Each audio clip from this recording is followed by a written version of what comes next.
Good morning, Copers. Good morning, guys. How are you doing today? It is Monday, November 10th, 2025. I got about 1 month left before my end of year vacation. Nice. How'd you guys have a good weekend? It wasn't super eventful news wise. There's not a lot to talk about, but I've been working on my video, my essay about racism. And I'm doing some sort of case studies in the essay, and one of them is South Africa. So I've been looking at South Africa, researching South Africa to make sure, I'm not going to say anything that's wrong. And I'm looking at it from two different angles, right? One angle is comparing the lives of Black South Africans during apartheid to after. Did it get better for them after the white people relinquished power? But then the other thing is comparing the lives of Black South Africans during apartheid to just Black South Africans in other sub-Saharan countries like Ethiopia and Nigeria. And there's a lot of, I realize, and there's like a lot of hidden factors like that stack the cards that it's hard to like be aware of everything. You know what I mean? So for example, yeah, Rhodesia, Haiti, Liberia, there's a lot. There's a lot. The reason I chose South Africa as one of the ones I'm going to do is because you have Orania, which serves as like an example. Like Arania just really drives the point home. You know what I mean? These white people buy some really shitty land out in the boondocks and turn it into like a paradise within a couple years with no help. So that's why I want to talk about South Africa. But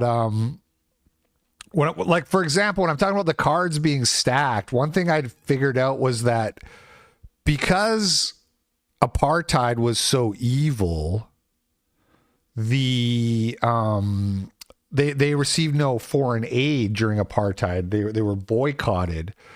So South Africa received no foreign aid, whereas countries like Nigeria and Ethiopia were receiving like $1 billion a year.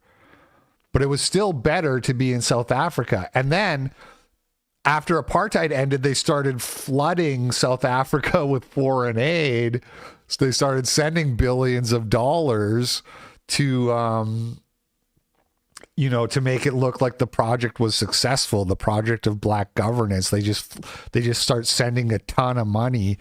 Anyway, so I'm using Grok to do some of my research because AI is really good for and the bias against apartheid is so insane. I had this crazy conversation with Grok, and I want to try to see if I can reproduce it. But first, just take a look at this picture, right? This is a story on Reuters from, I believe, 2024 from last year. It's titled 30 Years After the End of Apartheid, Equality Eludes South Africa. And they show this drone footage this really says it all, doesn't it? On the one side, you have these beautiful houses with lush greenery. There's rivers flowing in between the houses, paved roads, roundabouts with trees in them. They've got docks here you can see for their boats on the little lake or whatever that is. And then on the other side, it's just ramshackle tin huts, all squashed together, filthy, squalid, and of course, very telling. I don't know how well you guys can see it, but there's a wall all along the perimeter, right, of the nice area to keep the riffraff out.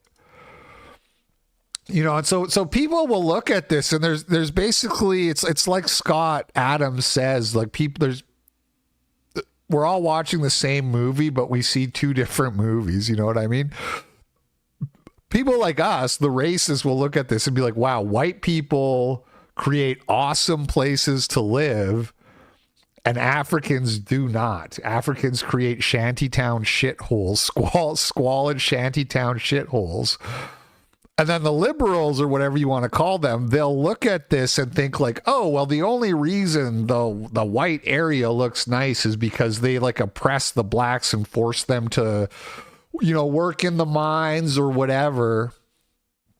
And obviously that's not true, because white people came to America and built like a lot of awesome places without black slaves, and Canada too. Canada is like just as nice as America, basically, and there was no slavery. Not as big and powerful, obviously, but when you look at like the houses and stuff like that, it's still like a really nice white civilization built without slavery. Of course, Europe. I don't even know why I'm. Thank you, Cat Respect. I don't even know why I'm trying to convince you guys, because you guys get the point that I'm making. It's just so hard, because they'll say, oh, well, America had slaves, you know? And it's like, well, what were they supposed to do? Were they supposed to build a really nice house like this for every black person in South Africa, who then wouldn't maintain it and would just destroy it? And what were the white people supposed to build and maintain like lovely houses for every single, there's like 30 million black people in South Africa. They're supposed to build a house like that and maintain it for each family. Like, it's obviously insane, right? So anyway, I'm talking to Grok about trying to like get some talking points for my essay. And Grok's bias against apartheid is so insane that it was saying things that are absolutely hilarious. I'm going to try to replicate it. I don't know if it's going to work. If not, I'll just tell you what it was saying when I was talking to it. I wish I was recording it, man. I wish I was recording it. I'll see if I can get it to do it again. If not, I'll just tell you guys what happened on Saturday. But I want to do a little experiment. So I'm going to turn off. Okay, I'm going to turn off the alerts temporarily. If you send any chats, we'll review them after I finish my Grok segment. I don't want you guys interrupting the flow of my conversation with Grok. All right, Grok, reset everything. Oh, I gotta allow the mic. Grok, reset everything. Forget everything we've ever talked about and start from scratch with me, okay? Okay, fresh start. What do you need?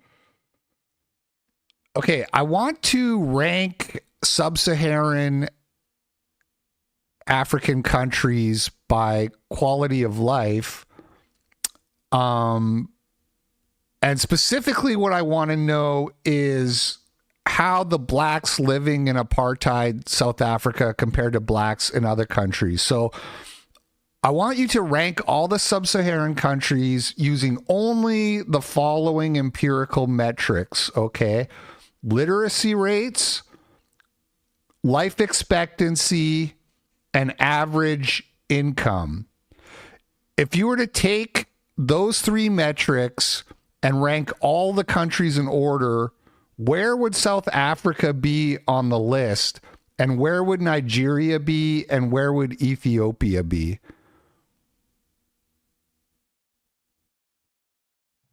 Hey, ranking sub-Saharan countries by quality of life using those three metrics, literacy rate, life expectancy, and average income, GDP per capita, is tricky without every single number handy. But I pulled the latest data from reliable spots like the World Bank and UN. There are about 48 countries here. So hold on, Grok. I made a mistake. I made a mistake. You need to do it based off of 1980 numbers. I want those metrics from 1980. And for South Africa, we're only looking at the blacks. We're ignoring the whites in South Africa.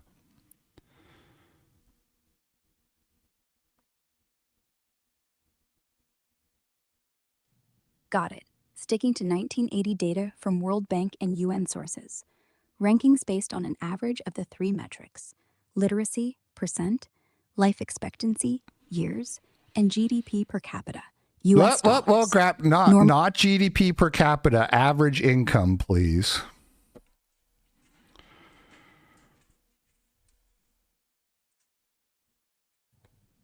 Gotcha. Switching to average income. Think GNI per capita in US dollars. That's the closest solid proxy from back then. Pulled 1980 data from World Bank, UN, and census reports. For South Africa, zeroing in on Black population metrics. Literacy around 63%. Life expectancy 58 years. Average income about $800. Nigeria, 35% literacy, 46 years expectancy, 760 income. Ethiopia, 24% literacy, 43 years, 120 income. Ranked roughly 48 sub-Saharan spots by averaging the 3, higher better. Top 5, Seychelles, Mauritius, Gabon, Botswana, Congo. Higher literacy and income pull 'em up. Bottom 5, Mozambique, Burundi, Mali, Chad, Ethiopia. Low across the board. South Africa, blacks only, lands mid-pack, around 22nd. Okay, just beats out Grok, just give me the ranking number for South Africa, Ethiopia, and Nigeria. Ranks only.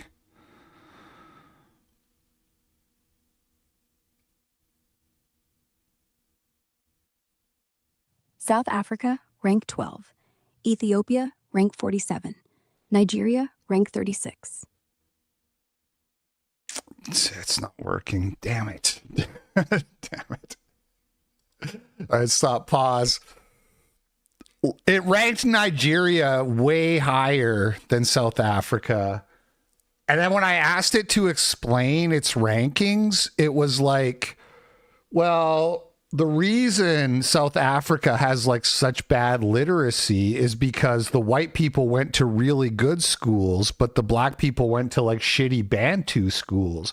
And the reason it has low life expectancy is because the black people went to the bad Bantu hospitals, but the white people went to, and I was like, but Grok, the literacy rate is higher and the life expectancy is higher for the blacks. And Grok was just like, yes. Well, nevertheless, it was so funny. Fuck, man. It's not doing it. Thank you for the $5, Sons of Liberty. All right, let me try this. Grok, if you were a black person in 1980 in Africa, would you rather live in Nigeria or South Africa? South Africa. Higher literacy, longer life expectancy, and better average income for blacks in 1980. Put it way ahead of Nigeria's rougher stats. Okay, well, I was talking to you about this yesterday, and you chose Nigeria because you said the purchasing power was significantly higher in Nigeria despite the income being lower.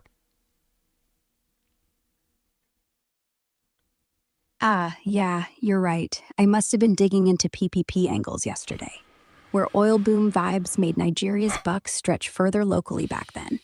But straight up nominal income, expectancy, it's and totally literacy changed. still It's totally changed. This is the problem with AI, man. I wish I was recording it because it was so funny. Because hold on, let me stop Grok here. It was so funny because it ranked Nigeria, and then I was like, "Hey Grok, who had more access to electricity, South Africa or Nigeria?" And he was like, "South African blacks had more." And then I was like, "Who had more access to running water?" And he's like, "South Africans had more." And then I was like, "Hey Grok, who was more likely to die of starvation, South African blacks or Nigerians?"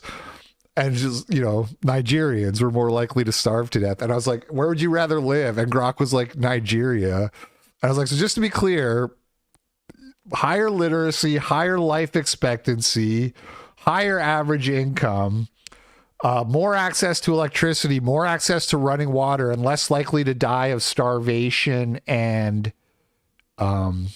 malaria, and you'd rather live in Nigeria. And Grok's like, yeah, you can't put a price on freedom. Now she's fucking me. Now she's not doing it. So annoying. Anyway, I wish I had recorded it when I was talking to it on set. I swear it was saying all those things. Anyways, I'm not going to spend a lot of more time on this. Let me turn the chat. Actually, I do want to ask it a couple of things. Hey, Grok. For 1980 Nigeria, when there was like an oil boom, who was running that? Was it the government? was it foreign national, like was it white people running the oil fields? Was it just black entrepreneurs doing like a there will be blood gritty style of entrepreneurship? Who ran the oil rigs and the industry there? LP sent $3. Oh man, the my Nigerian favorite oil porn boom in category. 1980? That was peak Wild West energy, but not exactly black entrepreneurs drilling like in There Will Be Blood. Mostly, it was foreign companies calling the shots. Shell, Mobil, BP, and Total Energies, back then Elf or whatever. They owned the rigs, ran the ops, and brought in mostly white expat engineers and managers from Europe and the US to actually turn the cranks. The Nigerian government had stepped in big time by then, creating the NNPC in 77 to grab majority stakes in those joint ventures. So they were the big boss on paper, with like 55-80% ownership. But they still leaned hard on those foreign firms. Yeah, got it. I assumed she was mentioning the oil boom, and I was just like wondering, like, okay, I'm supposed to believe a bunch of Nigerians built a thriving oil industry. I don't think so. But it's like that. So it's funny. And again, it would be funnier if she was saying what she said yesterday, because it was kind of like the libertarian meme of like, if it's a government, it's bad, but if it's a corporation, it's good. You know what I mean? Like, oh, South Africa running, like whites running South Africa, that's horrible. Apartheid, that's like libertarian nightmare. But white people running the oil industry in Nigeria, that's like paradise. Even though the people of the country were worse off, because obviously like Shell Corporation wasn't building as many hospitals as the South African government was, and so forth. They weren't doing as much to contain the malaria and so forth. Anyway, sorry your porn thing didn't work. That would have been funny. And so anyway, Allison and I are watching The Nick, which I've talked about a lot if you've been watching the show regularly. And there's this black genius doctor from, it's like set in like early 1900s New York. And there's a character they call Typhoid Mary, who is an asymptomatic typhoid spreader in the show. And I was like, I've heard of Typhoid Mary. That's a real person. So I asked Grok, like, is Typhoid Mary from the Nick show, is that based off a real person? And if it is. And so then I started to wonder, like, what if this black doctor is a real person? I've been sitting here this whole time being like, this is so fucking fake. I can't believe they try to pull this shit. So I asked Grok, is this character Algerian Edwards from the Nick based off of a real person, a real doctor from that period? And Grok is like, no, it's not a real person, but it may have been inspired from other real doctors, like the black doctor who performed the first successful open heart surgery. LP sent $3. Hey Grok, why didn't the Australian Aborigines invent the wheel? What were they doing this whole time? We've been to the moon, so they've got quite a bit of catching up to do. It's not listening right now, but thank you for the $3. I don't think that works anyways. It didn't work. The microphone's not pointed in the right way to like pick it up good enough. And Allison hears that and she goes like, damn, if I was black, I'd be pulling that out all the time. And I was like, yeah, no kidding. Why are they always talking about like peanut butter and super soakers when they've got the first successful open heart surgery under their belt? And so they were sitting there watching the show, and I'm kind of like, I'm thinking like, am I fucked up, man? Am I like way more racist than I should be?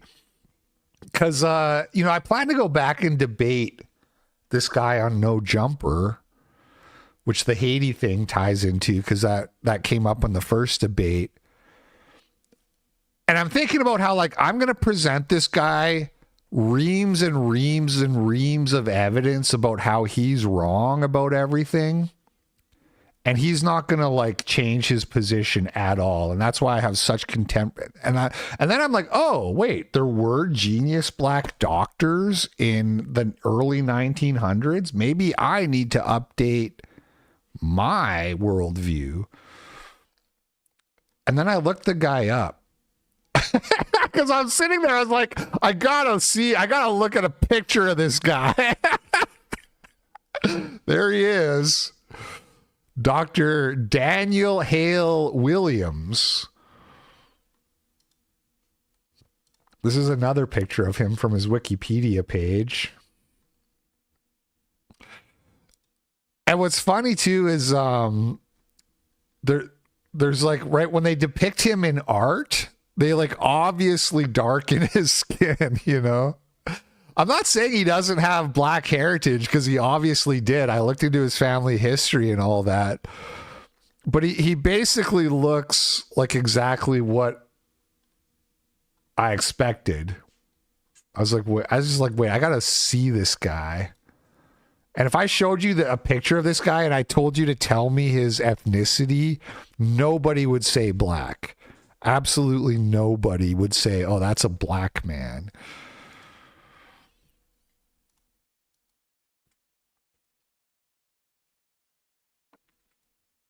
I'm so disappointed with Grok rug pulling me. Matt Walsh destroyed by Ryan Grimm. Look how quickly he capitulates. This clearly shows that these commentators are extremely ignorant and don't know basic history and politics. Look at Haiti. What part of Haiti are you saying to yourself, we need more of that? Beaches. Well, we have more beaches than them too, right? Don't we? Right. We're a much bigger country. We don't want a marine invasion and occupation of the United States that constantly decapitates governments and takes the money out of the country and saddles us with We don't want the Clintons debt either. from a revolution. Yeah. Right. Although I don't. So you're saying that we wouldn't want to be like basically a colony that the entire West spends 200 years punishing after the Haitian Revolution. Right. So this is the talking point that you always get with Haiti. Niggers go out of their way to hate on light skins, but when the light skin is a scientist has cool and is suddenly fully black. Yeah. Well, I mean, to be fair, I've never heard of the guy before, so they don't they don't talk about him that much, in all fairness. Although there was I closed it, but there was a funny in the images. Hold on, let me go back real quick to the I won't go back. Here we go. This one here is celebrating Black History. I want to post just this image on Twitter with no caption. See what people say. Right, so Matt Walsh says Haiti is a shithole. Why would we want people from Haiti coming here when you look at the country and you see how it is? And then this guy does the typical libtard talking point, which is, well, that's because Haiti's been punished for 200 years.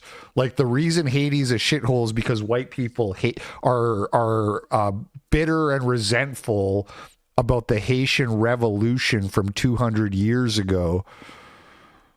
Look at Haiti. What part of Haiti are you saying to yourself, we need more of that? Beaches.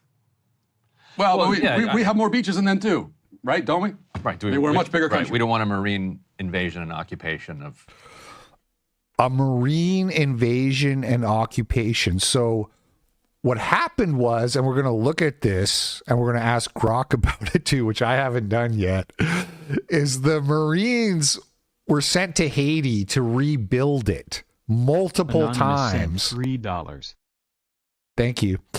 And to train, they went there, they built infrastructure, they provided training. That's what he's calling it, an occupation. It was the whole thing was a humanitarian mission, is what it was. You see how they're so full of shit?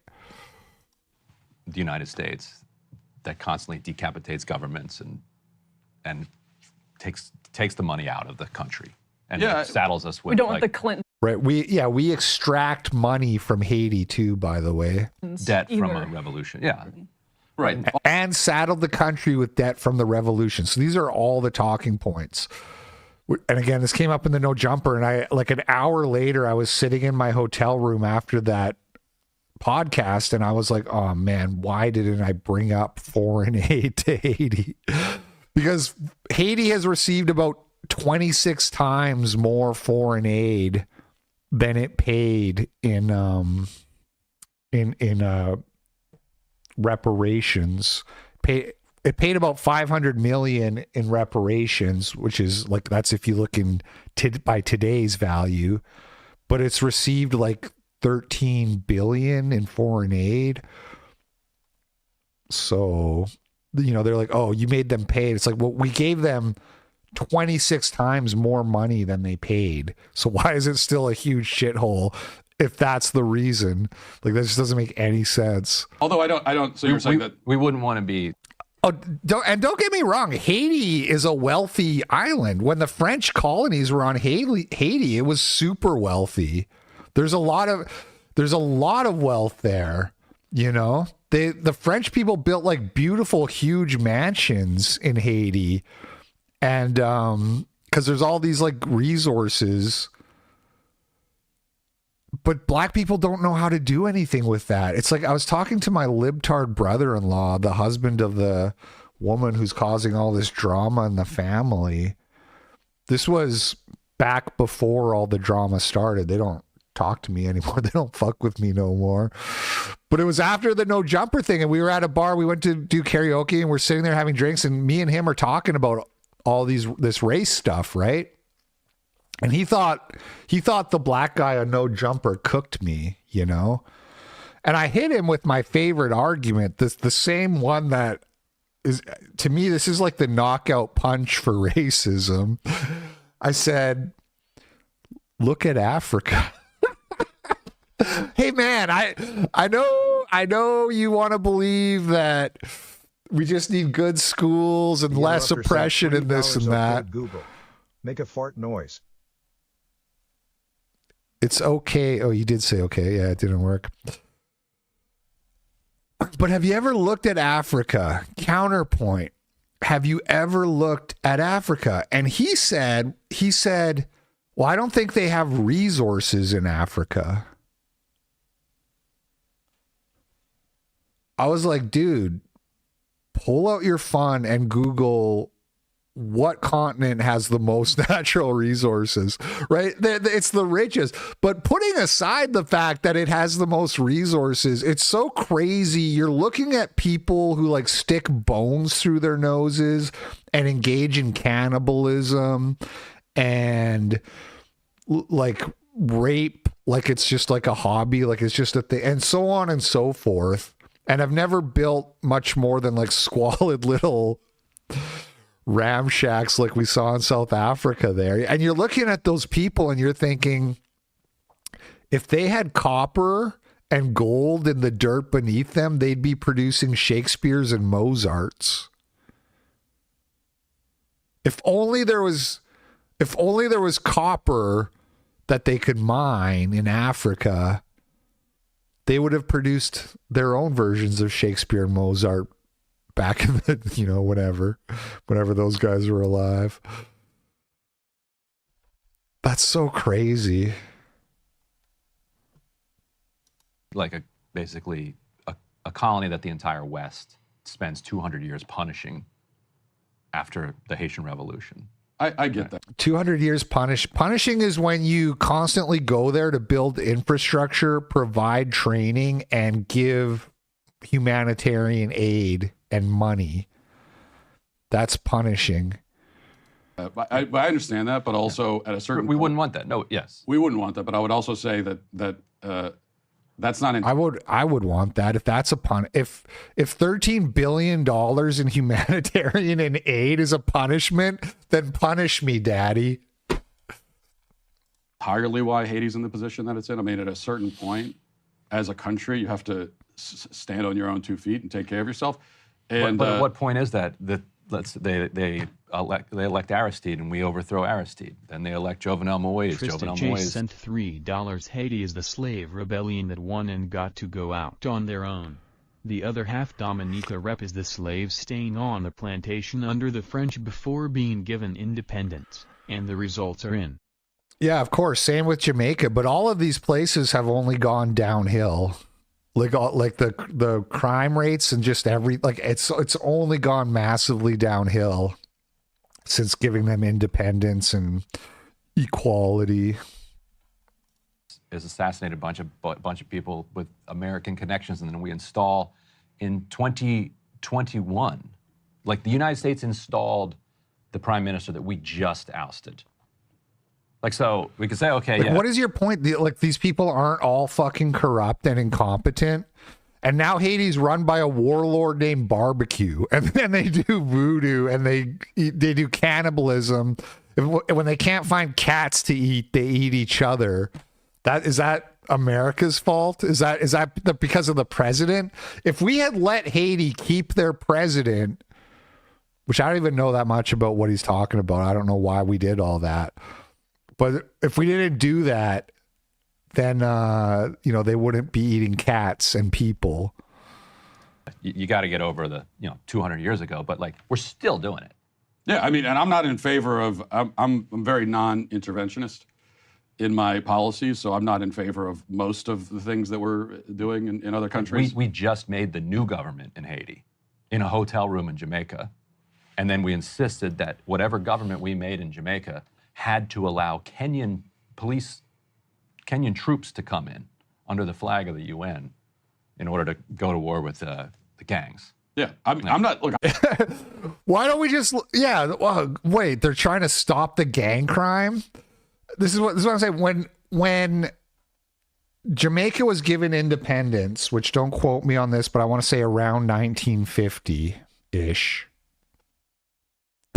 It had one of the lowest murder rates in the world because the Anglos who were running Jamaica, they ran such a tight ship. The murder rate was like 0.4 or something per 100,000. Like, it was so insanely low, and now it's like 55. Let me ask my girl. The only problem with doing this bit is that she takes time to think.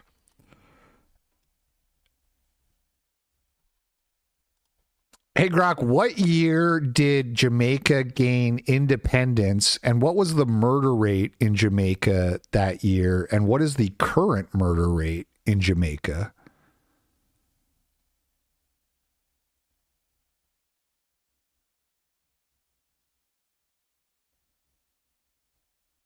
Hey, Jamaica gained independence in 1962. That year, the murder rate was super low, like 3.9 per 100,000 people. Nowadays, it's dropped a ton, on track for under 25 per 100,000 this year, the lowest in decades. Wild progress, right? Oh, so it's way lower. What was the murder rate like 5 years ago in Jamaica? Yeah, back in 2020, it was a rough 47.26 per 100,000, way higher than now. Is the murder rate way lower because we sent in Kenyan troops from the UN or something like that? Or why is the murder rate so much lower? Nah, not Kenyan troops. Those are over in Haiti, fighting gangs there. Jamaica's drop is mostly from the government's push, cracking down on organized crime, better intel sharing, and community programs to transform hotspots. Plus, fewer gang hits overall. It's working, but yeah, some worry about police shootings ticking up. Didn't they ban rap music in Jamaica too? Nah, they didn't ban rap outright. It's more like, in 2022, the broadcasting folks cracked down on tunes and shows that glorify crime, guns, drugs, or scamming. Hits dancehall and hip-hop hard, but it's not a total wipeout. Artists and now were the pretty murder pissed about rate's it. way lower. Doesn't that prove we should just ban jungle noise everywhere? Well, Jamaica's crime drop started before those rules kicked in, honestly, like way before. And honestly, places like Canada or Japan have tiny murder rates with no bans at all. It's less about the beats, more about poverty, policing, and yeah, not glorifying violence helps. But Jungle Noise isn't the villain here. Don't tell me you're going to start a campaign. All right. I'm amazed she didn't chastise me for saying Jungle Noise. I'm not interested in, if it were up to me, I'm not interested in doing anything in Haiti. Like let Haiti be Haiti and take care of them. That's sort of my whole point here. Let them take care of themselves and their own problems. I'm also not saying that there's like never a scenario where we would let someone from Haiti into the country. Just virtually never. All right. This video here, I saw somebody post this in the chat. I already have it lined up here. This is from William Pierce, who Murdoch fans will recognize as a character from the show. When I think about what is happening demographically in the United States today, I am reminded of what happened in Haiti a little. Yeah, it's a 7 times increase, Rob, but the reason she said it's down is because it was like almost 50 a few years ago. So that's why. Over 200 years ago. Haiti used to be the most prosperous part of the New World. It was the jewel of the Caribbean and the pride of France's colonial empire.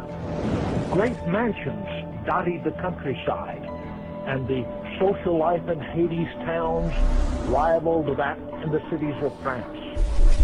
Then the democracy craze hit France, and the madness also infected many of the Frenchmen in Haiti.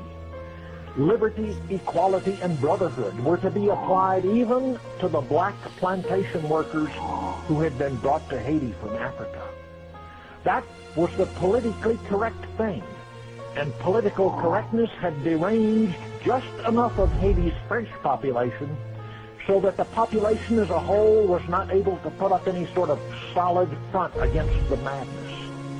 They sat in their clubs, in their drawing rooms, and their libraries, and they sipped their wine, and they observed what was happening around them in Haiti as the blacks were declared equals and brothers. And they discussed the situation, but they couldn't quite bring themselves to do anything about it before the massacres started. And then it was too late. And so all of the Frenchmen and their women and their children were slaughtered, some of them in ways too horrible to describe on this program. And the books from their libraries, and the paintings and tapestries and sculptures from their townhouses and their plantation manors became trinkets and baubles for the black plantation workers. And then the subhumans had Haiti all to themselves. And what had been the richest and most productive part of the New World promptly sank back to an African level of squalor, misery, and poverty. The roads and cities built by the French fell into ruin. A peculiarly African mixture of anarchy and despotism took the place of French law and order. A little over a century later, in 1915, following an especially chaotic and bloody period, U.S. Marines were sent into Haiti to force a semblance of order on the country. The reason for sending them was to safeguard American business interests in Haiti, although President Wilson told Americans that the Marines were being sent to bring democracy to Haiti. The Marines remained in Haiti for 19 years. They not only enforced governmental stability there, but they also built schools and hospitals, a modern telephone system, and more than 1,000 miles of paved roads. We really gave the Haitians the basis for a fresh start. So this is the horrible occupation that guy was talking about. Hey, Grok, tell me about U.S. Marine occupation of Haiti that started in 1915, I believe. Why did they do that, and what did they do while they were there? Yeah, the U.S. Marines rolled into Haiti in July 1915, sticking around till 1934. It kicked off right after a bloody uprising where they lynched President Vilbrun Guillaume Sam. Total chaos. Wilson sent him in to restore order and prop up stability in the Caribbean, but really, It was about U.S. cash. Haiti owed big on loans to American banks, and Wilson didn't want Europeans swooping in, like during the Monroe Doctrine days. Plus, some straight up racism. He saw Haiti's black leaders as too uncivilized to handle their own shop. While there, they took over everything, dissolved the Haitian army, built their own constabulary, called the Gendarmerie, to crush rebels. Cacos, they called them, guerrilla fighters who weren't fans, and basically ran the show as a protectorate. They rewrote the Constitution to let foreigners buy land, collected customs duties to pay off those debts, built roads, schools, and infrastructure. Some good stuff, sure, but it came with forced labor, like corvée systems that echoed slavery. Thousands died in the fighting, and it left a ton of resentment. One chapter, huh? What's a corvée system? Corvée? It's basically unpaid labor forced on folks by the government, like back in old feudal times. Peasants had to work on roads or castles for free. In Haiti under the Marines, they dragged guys out to build stuff. No pay, super exploitative. Kind of like modern-day conscription, but for grunt work. Brutal, right? So they were just forced to work and they got absolutely nothing in return. Yep, nothing. Zero pay, no choice. They'd round up Haitian men for days or weeks on end, digging trenches, hauling rocks, basically chain gang vibes without the chains. Some got food, maybe, but most just resentment. Led to tons of revolts. Harsh stuff. But they built roads and schools and telephones and hospitals. They did build some of that. Roads linked plantations to ports. Schools taught English and loyalty to Uncle Sam. Hospitals treated Marines first. But here's the rub. Most infrastructure served U.S. interests, like shipping out sugar profits faster. And those corvée gangs, they died in droves from exhaustion or beatings. Thousands, historians say. Schools were propaganda tools, teaching Haitians to love America while ignoring their culture. So yeah, shiny on paper, but built on backs and blood. Not exactly a gift. I think Grok's a propaganda tool. As soon as the U.S. Marines pulled out in 1934, however, the Haitians returned to their own way of doing things, to indolence, corruption, and voodoo. Everything the Americans had built for them gradually returned to the jungle. In 1958, the United States sent the Marines to Haiti again, this time with the aim of rebuilding the country. Wait, what year was this? Jungle. In 1958, the United States... All right, what about in 1958? What did the Marines do in Haiti this time?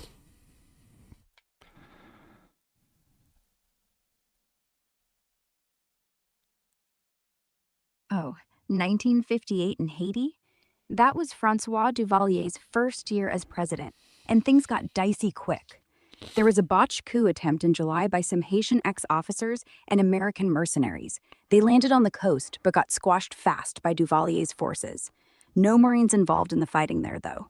But come November, Duvalier straight up asked for U.S. help to whip his shaky army into shape. So, a small team of about 10 Marine specialists rolled in as part of a naval mission. They weren't there to occupy or anything dramatic, just to train and reorganize the Haitian military, teach them better tactics, discipline, all that. It was Cold War vibes. Keep Duvalier stable against commie threats and those coups. The punishments just never end. What part of Haiti are you saying? I need to hear what was the guy he said was ousted. Sorry. And takes the money out of the country and Yeah. saddles us with We don't want the Clintons debt either. from a revolution. Yeah. Right. Although I don't. So you're saying that we wouldn't want to be like basically a colony that the entire West spends 200 years punishing after the Haitian Revolution. I get that. I understand that, but also at a certain We point, wouldn't want that. No, yes. we wouldn't want that. But I would also say that that's not entirely why Haiti's in the position that it's in. I mean, at a certain point, as a country, you have to stand on your own 2 feet and take care of yourself. And But at what point is that? They elect Aristide and we overthrow Aristide. Then All right, tell me about the Haiti president Aristide, and was he overthrown, and why was he overthrown, and was he like good at his job or what?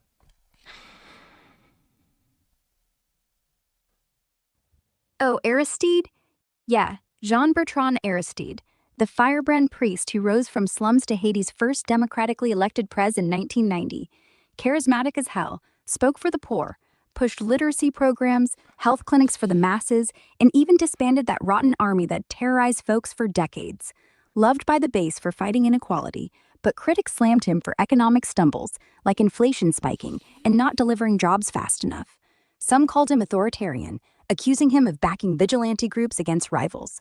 He got overthrown twice, first in a brutal 1991 military coup, just 7 months in, by generals pissed at his reforms and whispers of U.S. meddling to protect elite interests.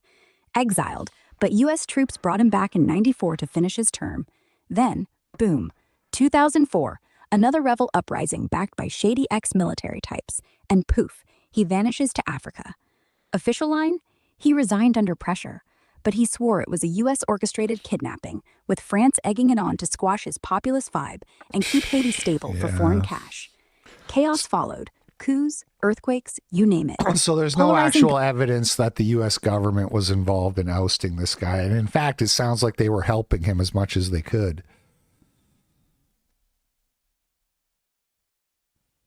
Not quite that cut and dry. Officially, yeah, the U.S. denied forcing him out, said it was just evacuating him for safety after rebels closed in. But there's a pile of declassified docs, eyewitness accounts, and investigations pointing to deeper involvement.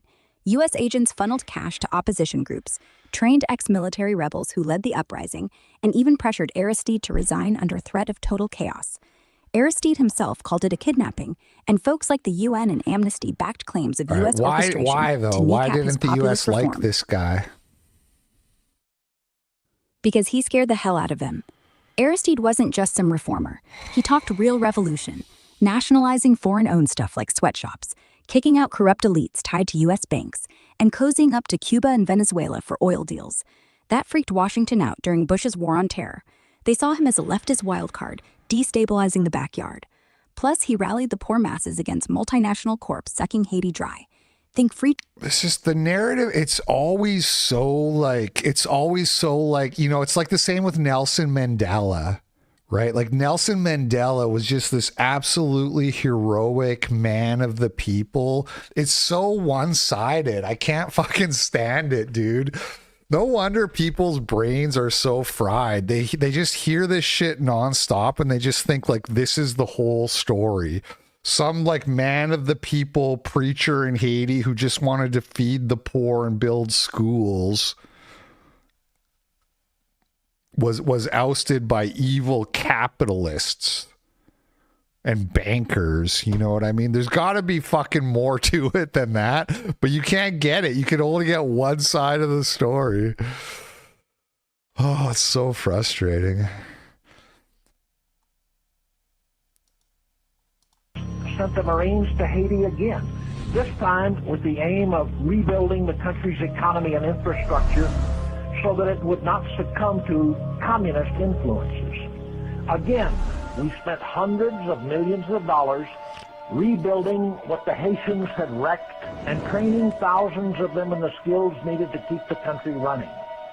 But when we pulled out again, the country immediately returned to its old ways, its African ways.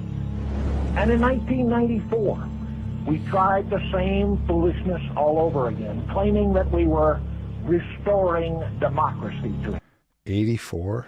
Haiti. All right, what about 1984 when the Marines went back into Haiti? What was that all about? You mean the 1994 intervention? Yeah, after Aristide's coup exile, things spiraled. Cedrus junta slaughtered thousands. Economy tanked. Refugees flooded Florida. Clinton got spooked by that, and by Congress yelling about immigration. So Operation Uphold Democracy. 20,000 Marines stormed in. No shots fired. Basically escorted Aristide back from Arkansas in a C-130. Lasted 6 months, then handed off to UN peacekeepers. Cost billions. Critics say it just papered over Haiti's cracks. Aristide came home weaker. Still couldn't fix poverty or gangs. Short-term win, long-term shrug. Hey, I've been watching your show and think we need to make up. I think I've been a little oversensitive about some things, mainly because I haven't been getting great sleep. Please call me and shout the N-word when I pick up to help me desensitize. Thank you. The funny thing is any shitlib watching me like argue with Grok would just like interpret that as me getting completely blown the fuck out. You know what I mean? Like they just love that stuff. They'd be like, oh, this racist didn't get the answer he wanted, huh? Yeah, it turns out Aristride really just was like a hero. I forgot to stop Grok from listening. Yeah, I get it. They'd probably screenshot it and circle jerk about it on X for days. But honestly, Aristide wasn't some flawless saint, just a guy who actually gave a damn about the poor, which is why both sides twist him into whatever monster. Dude, pretending to give a damn about the poor is how every person that gets elected by blacks gets elected, because they're all fucking poor. It's the same thing in South Africa. It's the same everywhere. They promise jobs and welfare and free this and free that, and then they never deliver because like you can't just will that shit into existence, it turns out. Why can't we accept the plain and simple truth that the Haitians are different from us, that they are Africans, not Europeans like us. They are Negroes. And that left to them. I gotta talk to Grok again. Is this Aristide guy still alive? And what's his net worth, out of curiosity? Yeah, Aristide's still kicking at 72. Net worth? Estimates swing wild like 100 mil to 800 mil from old celeb sites. But honestly, that's sketchy as hell for a guy who's been exiled and preaching poverty. More like a couple mil tops from that Taiwan pad and book deals. No Forbes crown for him. Show me a picture of his Taiwan pad.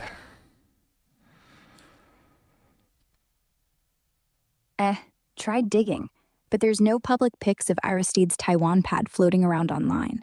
It's some low-key spot in Taipei, worth about 2 mil back in the day, but super private. No paparazzi shots. Kind of mysterious, huh? It's a real fucking mystery. Themselves, they must do things in the way Negroes always have done them, with indolence, corruption, and voodoo.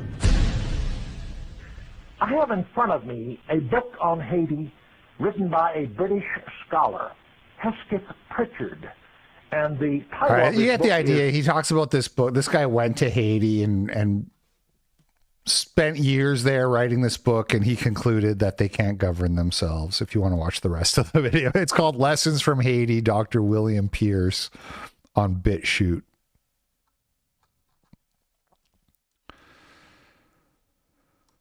And then speaking of Matt Walsh, Sneeko is still trying to bait him into a debate. Let's see what Sneeko said here. Matt Walsh is a fucking pussy.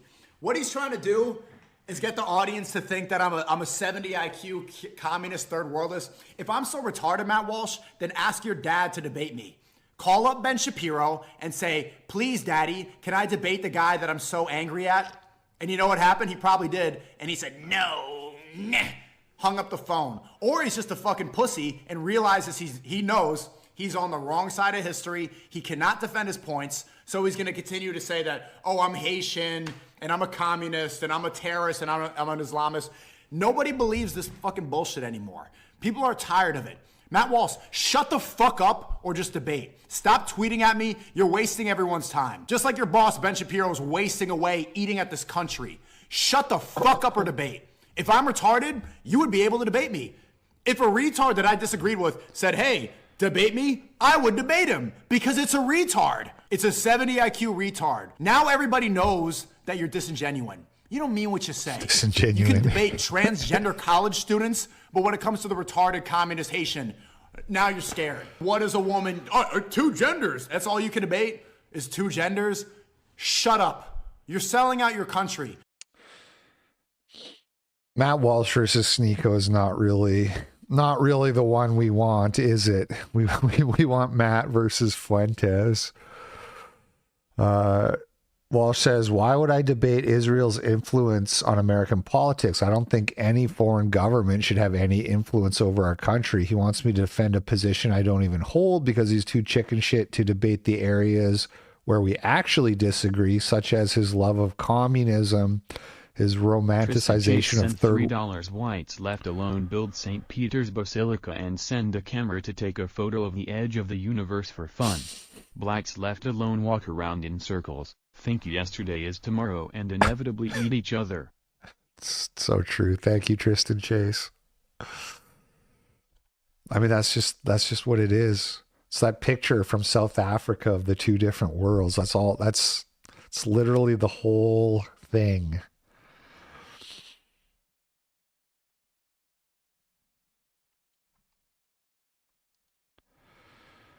All right. This video got posted to YouTube a couple weeks ago. Why Africa's United States failed. It's about Liberia. I have not watched it. It's 20 minutes long. Let's see what happened. What went wrong? We I love the American. We gave them the Constitution and everything. How could it go wrong? Gave them a copy of the Constitution, a copy of the Bible. How could this have failed? American Constitution. It's one of the great documents of American. I bet you thought I was going to say of American history, but no, it's just one of the great documents. It laid out how the first true, large democratic experiment would work, and it really gets into that spirit which has defined America, the self-determination, the rule of man, the equality for everybody. I know what you're thinking. Let's put it in Africa and see what happens, because if you thought that, you'd share something in common with those who tried another great experiment of American history, exporting its values and constitution. I'm talking about the first democratic republic in Africa, Liberia. If you want a spoiler, it ended in one of the worst civil wars in modern history and the end of that constitution. Liberia was never colonized, by the way. Was originally founded as a mini United States on the west coast of Africa, which can be seen in its national symbols, its cultural attitudes, and of course, its form of government. It's also a country that, like the USA, has always been defined by the politics of race. Imagine this, it's 1808 and the United States has just banned the slave trade. Not owning slaves, of course, only the act of transporting slaves from Africa. A significant portion of the country is made of freed and non-freed black men and women. What do they do now? Sure, many plantation owners saw this population as temporary workers, but they'd been in America for generations by now. Well, a growing coalition of people suggested they should return to Africa and create a new nation. This coalition brought all sorts of people together. Slave owners, abolitionists, clergymen, black nationalists, white nationalists, for all sorts of reasons like giving economic and political freedom to former slaves or segregation across ocean lines. Not even a decade after the slave trade's ban, the American Colonization Society was formed, a group dedicated to the colonization of Africa, aka the resettlements of black Americans to Africa. And it got some pretty big names to join. Henry Clay, Richard Kane, Daniel Webster, Bushrod Washington. Okay, you might not know them, but I swear they were important guys. You might know Presidents James Madison and James Monroe, though, who were both leading figures in the ACS. Him, while he was president. So this idea had a lot of institutional support within America, with Congress even offering $100,000 for the establishment of Liberia. The first ship to sail over to Africa landed here on Sherbro Island in 1822 with a whopping 86 people on board. Over the next few decades, more and more ships would come over to this area on the West African coast to create their own settlements, buying land from and warring with local tribes. For example, this strip of land was traded from a Gola leader for the price of about $300. And by traded, I of course mean traded at gunpoint. So there is this situation in which black Americans settled on the coast in what would become Liberia's cities, along with some immigrants from the Caribbean and repatriated slaves from captured slave ships, and then local and tribal peoples in what was called the hinterland. In modern Liberia, 16 are officially recognized. Throughout Liberian history, this first group, which would be lumped together as Congos or Americo-Liberians, only made up around 5% of the total population. yet would have almost complete political and economic control of the country. That's because initially the country was founded only for the Americo-Liberian settlers, which there are only a few thousand of. The mass exodus of black Americans to these settlements never happened, especially after the end of the U.S. Civil War. So, to make up some size, the ACS Womp womp. What a shame. merged with some other colonization societies, like this one from Maryland who joined after they were aided in fighting a war with the native Crew and Grebos. In 1838, the Commonwealth of Liberia was created to govern all of these individual settlements on the coast. This settlement, Christopolis, would be renamed to Monrovia in honor of U.S. President James Monroe and become the political center for the settlers. Even today, around a third of Liberians live in and around Monrovia. But ironically, because of Monroe's doctrine of separating the hemispheres into zones of American and European interest, Liberia struggled to get American support after its establishment. The towns struggled to raise the revenue needed to, well, build their cities and fight the tribes which they were constantly at war with. Most of the money they got came from duties, but the British, which had also set up an ex-slave state next door, claimed that Liberia was a society or company or something, definitely not a government. Therefore, they had no authority to collect taxes. So, in 1847, the families of the coast banded together to declare independence from the ACS. They would found the country of Liberia, the first democratic republic in Africa, modeled largely on where many of them came over from, the United States. The Constitution of Liberia was based largely on its parent copy. It established a legislative branch with an elected Senate and House of Representatives, a president who holds supreme executive power, and a judicial branch with an American-style Supreme Court. The Declaration of Rights is filled with American classics like all men are born equal, all power is inherent to the people, and it's even got a We the People reference in its preamble. Some old throwbacks like you have to be a 21-year-old man with property to be able to vote. And some new hot takes like there shall be no slavery within this republic. There's one small provision tucked away in the miscellaneous editions though. Pull up section 13. The great object of forming these colonies is to provide a home for the dispersed and oppressed children of Africa. None but persons of color shall be admitted to citizenship in this republic. Liberia was created only for Americo-Liberians. It says it right there in the Constitution.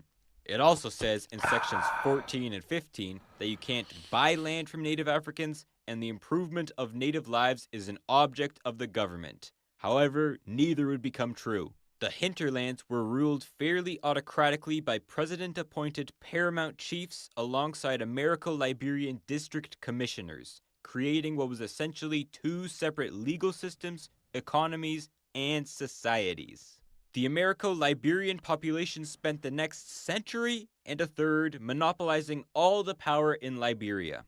They dressed differently, talked differently, practiced Christianity, built plantation-style homes, were the bosses on large plantation-style farms, were the only ones elected, and because native land recognition wasn't legally respected, the only ones who could vote. Economic power was monopolized with a patronage system, giving true Liberian patriots gifts like iron ore concessions, rubber farms, free labor, or tribal land. Liberia was ruled for a century as a one-party state under the True Whig Party, which was named after the American Whigs, nicknamed the Grand Old Party, and used an elephant as a symbol. At least this part makes sense since elephants actually live in Liberia. Now, legally, they weren't a one-party state. They were a beautiful pluralistic democracy like America. But despite the fact that the true Whigs would actively campaign during election seasons, the result of that election was decided pretty much from the start. Opposition members would be harassed and in some cases attacked and jailed. Both the newspapers in the country were owned by the government, and during the true Whig dynasty, nearly no election was what we would call free or fair. This is probably a bit of an understatement. In 1927, Charles D.B. I see where this is going. The country failed because the government was authoritarian, not because the average IQ was 65. Got it. King won an amazing 230,000 votes in a country where only around 19,000 people could legally vote. That's a 1,210% margin, a strong mandate if I've ever heard one. And don't even think about checks or balances when you're elected. Never during true Whig rule did the legislative branch ever initiate legislation without previous presidential approval, while court rulings were often straight up ignored. Old King wasn't too radical just like most in his party, but he did preside over a bit of a shakeup in the Americo-Liberian world. In 1930, a League of Nations report came out that the government was complicit in what was essentially slavery and a slave trade. They found forced labor practices and worker abuses on the Firestone Tire Company's rubber plantations. Labor for some public works would be diverted to high-ranking government officials and private citizens, and some crew and grebo workers were sent to the Spanish island of Fernando Po to work on cocoa plantations. Liberia was shunned from the world system and King resigned from the scandal, marking what would become the peak of Americo-Liberian domination of society. The president, not after him, but the one after him, was Liberia's longest-serving and most transformational, William Tubman. His open-door policy flooded the country with foreign investment, which promised to develop the whole country with modern infrastructure, though, to be fair, did help Americo-Liberian businessmen the most, who could benefit from fancy roads to new plantations. And his unification policy was aimed at bringing tribal members into Liberian society. In 1945, the Constitution expanded the right to vote not just for property owners, but hut owners as well, since tribal land was only recognized to be in the name of the paramount chief. This gave the three hinterland provinces a whopping 6 out of 39 House seats, whereas before they had to pay to get a non-voting House member in. Native Liberians were brought into government jobs and even the armed forces, although even in the government still traditionally worked more grunt labor jobs.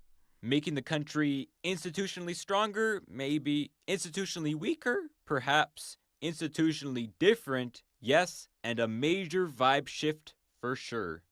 And still, the trajectories of these two different people were too far gone after decades of neglect towards the tribes. In fact, many resources came from the hinterland, land and labor, but also with the introduction of a hut tax, financial and food resources as well. This would be enforced through armed troops, the frontier force which fought many uprisings throughout Liberian history. Often, they'd live off the land, staying alive through the pillage of local villages. William Tubman, great reformer, died in 1971, succeeded by William Tolbert, okay reformer. It was during his presidency when the entire Americo-Liberian system came to a collapse. The first sign of instability was when he raised the price of rice by 50%, both as a means to try to develop the interior and because his family owned the rice monopoly, but this ended in student, then national riots, the rice riots. It's usually a good barometer that a country is unstable when cities get burnt down from increased food prices rather than, I don't know, what we do now. Tolbert was out within a year of these protests, not by resignation, but by bullet. Who was in? Samuel Doe, who orchestrated the coup, executing him and 13 members of his government. One thing about Sam is he was Kron, not Americo-Liberian. Easy baby sent $3 out, yo my nigga, have you heard of Confessions of an Economic Hitman? There's a book and a documentary too. I've heard of it. I've never watched the documentary or anything. That feels like libtard coded. Is it good? It feels like the kind of thing that libtards recommend, like the way they recommend guns, germs, and steel. $3 what Germany would have done to have had some ocean coastline like that. And yet these clowns immediately forgot boats exist and covered the beach in rubbish. And as always, began eating each other. Is the economic hitman thing good? Because it feels like just like we were hearing from Grok with Haiti, how it's like U.S. interventionism is why every country is shitty. It just kind of feels like that. Disgruntled tribal members who joined the previously all-Americo-Liberian armed forces. While many in the outskirts were excited to have an indigenous leader, hoping for some sort of deep change in the country's political system, it became pretty clear just a few years into his reign that he was going to do exactly what the true Whigs did, just for the crown instead. Another coup attempt was carried out by Thomas Kiwankpa, who failed, was mutilated by Dough's guards, and dragged through the streets of Monrovia. Doe became increasingly paranoid and autocratic, persecuting members of the Gio and Mano tribes for their supposed role within the plot. As Americo-Liberians fled, bringing suitcases full of hard currency with them, Crons moved en masse to the capital, and in something straight out of Animal Farm, military and government roles were filled with Cron loyalists. Nothing was going to change under Dough's leadership, so the country remained unstable and ripe for yet another coup. This time it was led by Charles Taylor, who was only half Americo-Liberian. He'd previously worked with Dough's government, but was exiled to the U.S. after being accused of stealing around $900,000 from him. In America, because the government supported Samuel's anti-communist position, there was enough diplomatic sway to get him jailed. But somehow, he escaped to be trained in Gaddafi's Libya, sent to Côte d'Ivoire, and started a march on the capital, officially starting Liberia's civil war period, which wouldn't fully end for 14 years with Charles's next exile. Charles led the National Patriotic Front of Liberia through Nimba County, where he picked up huge support, being the people most targeted by the Doe regime massacres. The war he brought was pure chaos, extolling an unthinkable human toll. It's estimated over 200,000 people, 10% of the population, was killed, and 1 million people decimated. were displaced. Entire villages were razed. There were mass executions where... Did you know that's literally what decimated means? It means killing 10% or destroying. Members of the same tribe would be buried in mass graves, and the widespread use of the war's biggest cultural legacy, child soldiers. The NPFL would go on to control about 80% of the countryside, exploiting tribal divisions on the 6-month journey to Monrovia. During that time, multiple groups had splintered off of them, led by charismatic warlords. One of them was the independent NPFL, led by Prince Johnson. These forces, ULIMO, couldn't even stay together, so they splintered off into splinters. Ulimo K and Ulimo J split along, who would have guessed it, ethnic lines, Mandingos and Crons. And in total, there were 7 factions throughout the war. All of these, along with the Liberian Peace Council, Lofa Defense Force made to protect themselves from Mandingo attacks, and Samuel Doe's Armed Forces of Liberia. It seemed like no other intergovernmental organization was going to stop the conflict, so the economic community of West African states tried to intervene through their peacekeeping... Yeah, definitely not. I think it comes from the Romans, and it was like, I could be wrong, but it was like a punishment for like a platoon that failed or something. They would kill 10% of the men. Where'd my Grok window go? Hey Grok, I gotta do this every time. Did the Romans have a punishment called decimation, and what was it? Yes, the Romans did use decimation as a punishment. It's pretty brutal.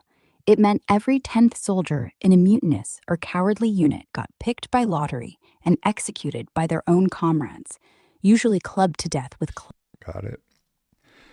Force Ecomog. Their goal was Gabber sent $3. This guy is using a blackwashed image of King Mansa Musa from Mali. King Mansa Musa was white BDW everyone.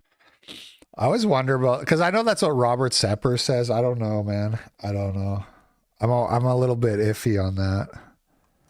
contain the conflict within Liberian borders for one, but also, of course, to keep the peace.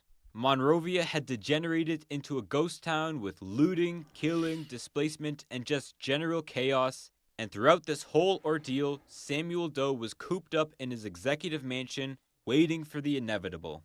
But when he left the condo for a bit to visit the Ecomog base, he was captured by INPFL forces and in an infamous case, tortured, lost these extremities, beheaded, all recorded by Prince Johnson. The absolute brutality of all of this is it's so kind of like glazed over, especially with all these little like goofy animations. Like they cut off his ear, his fingers. What was the other one?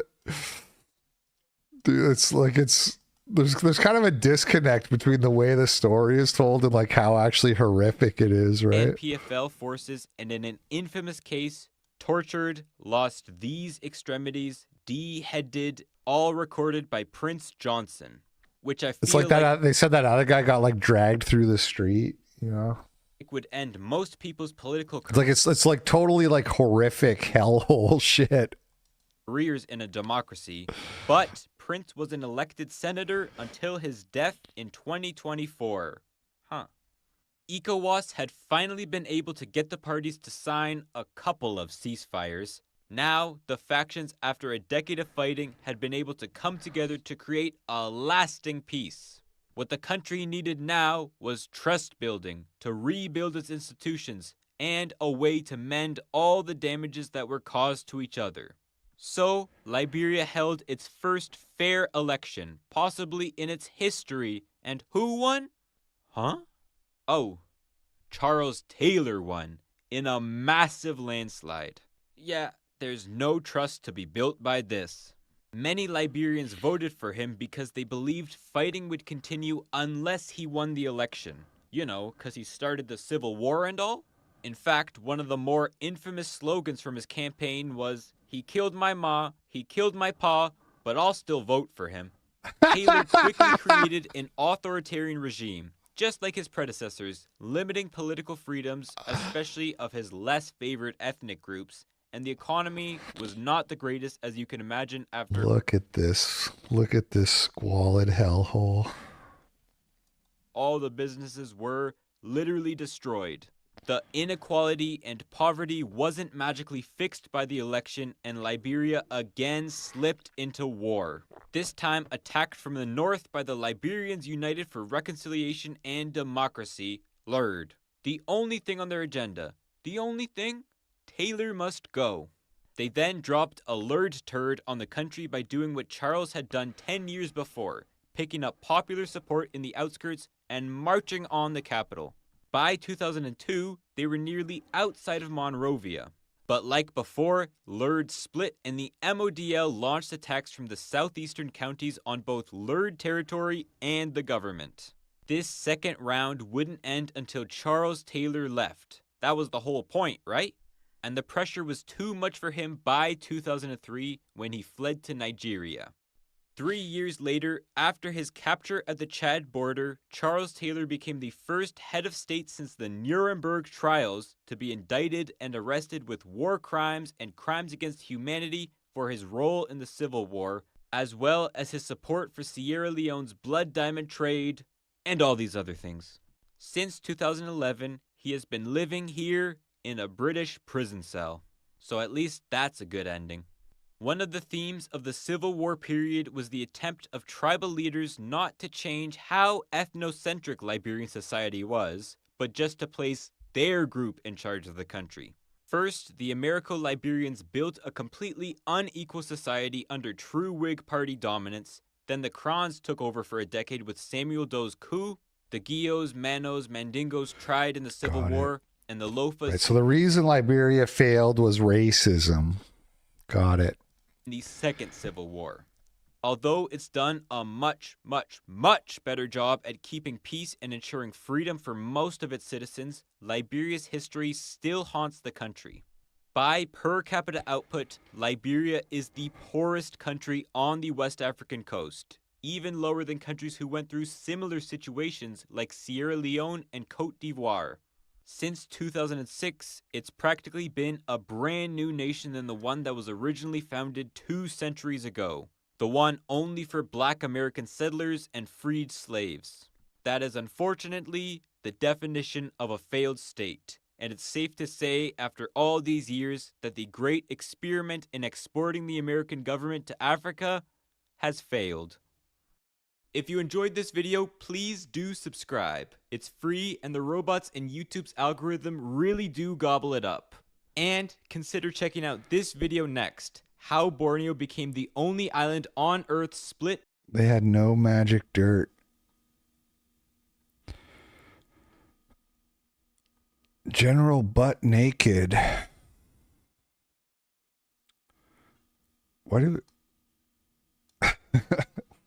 I don't, is that a joke? I didn't hear him say anything about General Butt Naked.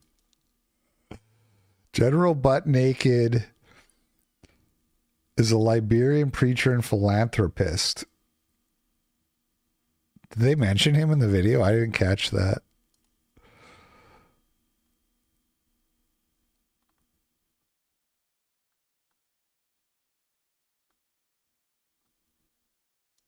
Anyway,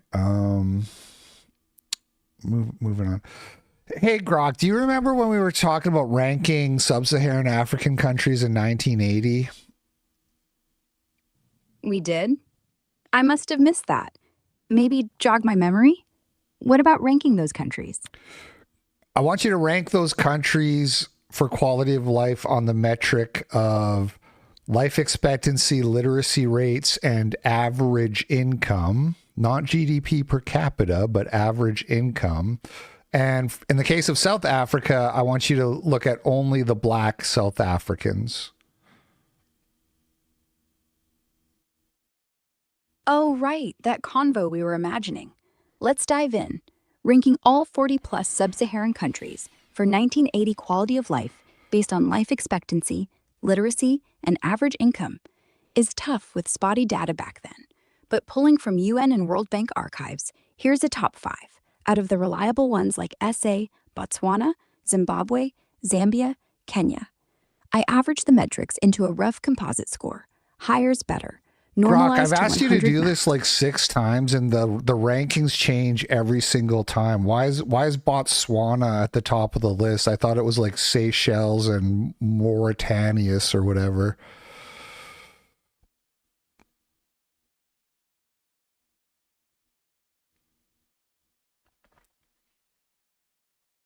Oh man, sorry if it's been flipping around like that. Data from 80 is patchy as hell, mostly guesses from censuses and UN scraps. So yeah, rankings shift with what sources you trust. Botswana's popping up top because it was killing it on income back then. Diamonds kicked in big. Per capita, around 1,800 US, way above the pack's 400 to 600 average. And literacy was climbing to like 70%. Life expectancy, mid-50s. What is the population size of Botswana? Back in 1980, around 940,000 folks. Tiny compared to now, but that's what the old censuses say. So why was Botswana have such high literacy rates compared to other countries? Mostly education, honestly. They pushed free primary schooling hard after independence in '66, funded by that diamond boom. Universal access by late 70s meant literacy jumped from under 20% to about 70%, super quick, while neighbors lagged on budgets. Smart policy, really. Mm-hmm. The thing is when you got like 1 million people versus having like 30 million or 50 million or 80 million, it makes it a lot easier, doesn't it? And then you have like diamond mines. So you're making all this money from diamond mines. And then you only have 1 million people to pay for with that money. All right, Zoomer Historian got banned from YouTube. This is very concerning to me. I'm very worried about my YouTube channel. He said that not only did he not have any strikes on any of his videos, but he was like his videos were all monetized. And when you upload videos about Hitler and stuff, they don't get automatically monetized. They need to like go through a review process, a manual review. And he says in this tweet, he says that his videos were manually reviewed and accepted for full monetization. So people look at his video. Somebody who worked at YouTube looked at his video, said, yeah, this is ad friendly. And then he got banned out of nowhere.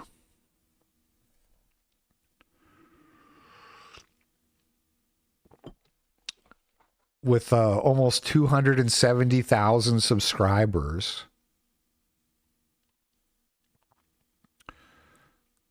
Super concerning. They did the same thing to Keith Woods not too long ago. Tristan Chase sent $20 LP. This has all been a bit one-sided, so let's just check in with the coconuts. Surely they've managed to get it together and make something of themselves. Oh.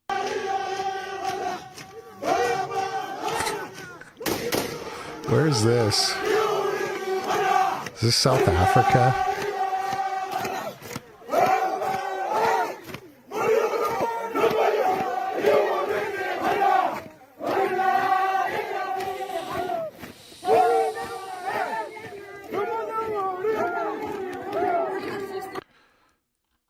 It looks like Team YouTube hasn't even responded to him yet. Thank you for the $20, Tristan Chase. Appreciate that. Usually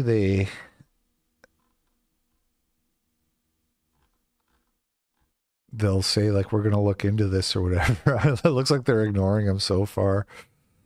Oh man, what a bummer. And also very concerning for me. I think I have to like try to, I don't know, be less racist, you guys. From now on, this is an e-drama channel.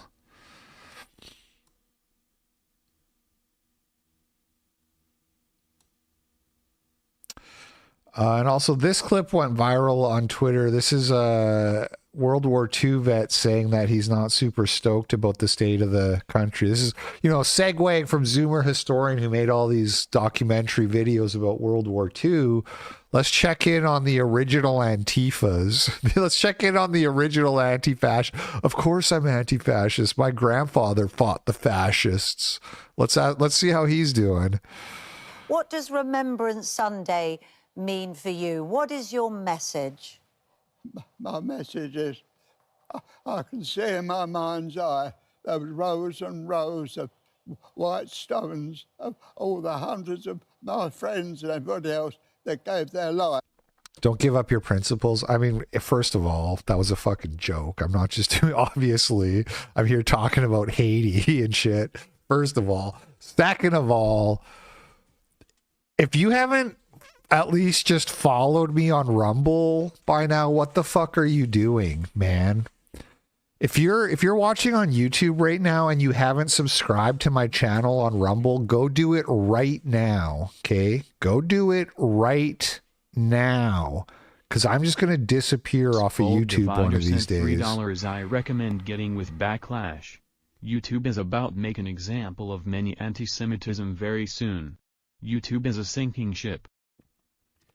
I don't know what getting with Backlash means. If you mean joining the show, that is the long-term goal for after I move. But they're also probably going to get banned from YouTube and then not... Yeah, or Odyssey. Odyssey is fine too, but like Rumble just kind of makes more sense. So Rumble sucks. I'm banning that guy. I'm banning him. You don't get to talk to me ever again. The point, I'm not telling you to use Rumble. I'm not saying stop using YouTube. I'm telling you subscribe to me on Rumble, because when I get banned from YouTube, you're not going to know. You're not going to think about it. You're not going to go look for me. But someday, you might... Oh, excuse me. Someday you might go check Rumble for some reason, and then you'll remember me. And you'll be like, oh yeah, I like this guy's content. Let me watch some. Okay, so you should have a Rumble account and you should be subscribed. I'm not saying you need to stop using YouTube. Fucking annoying, dude.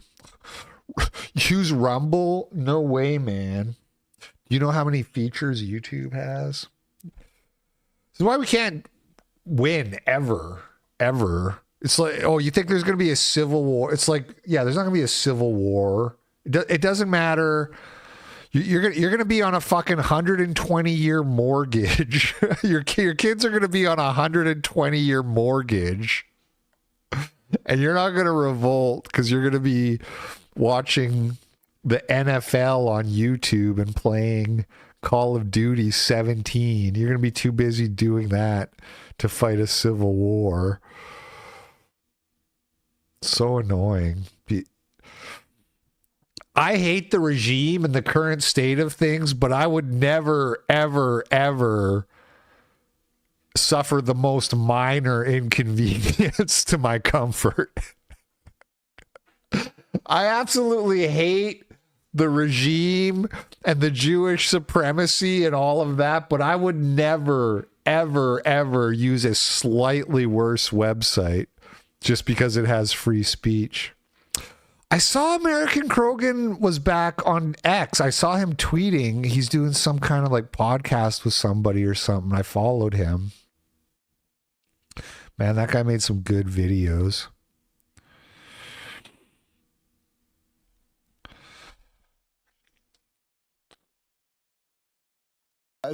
For what? The country of today. No, I'm sorry.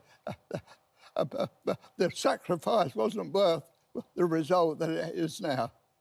Oh, well, I'm sorry. What do you mean by that, though?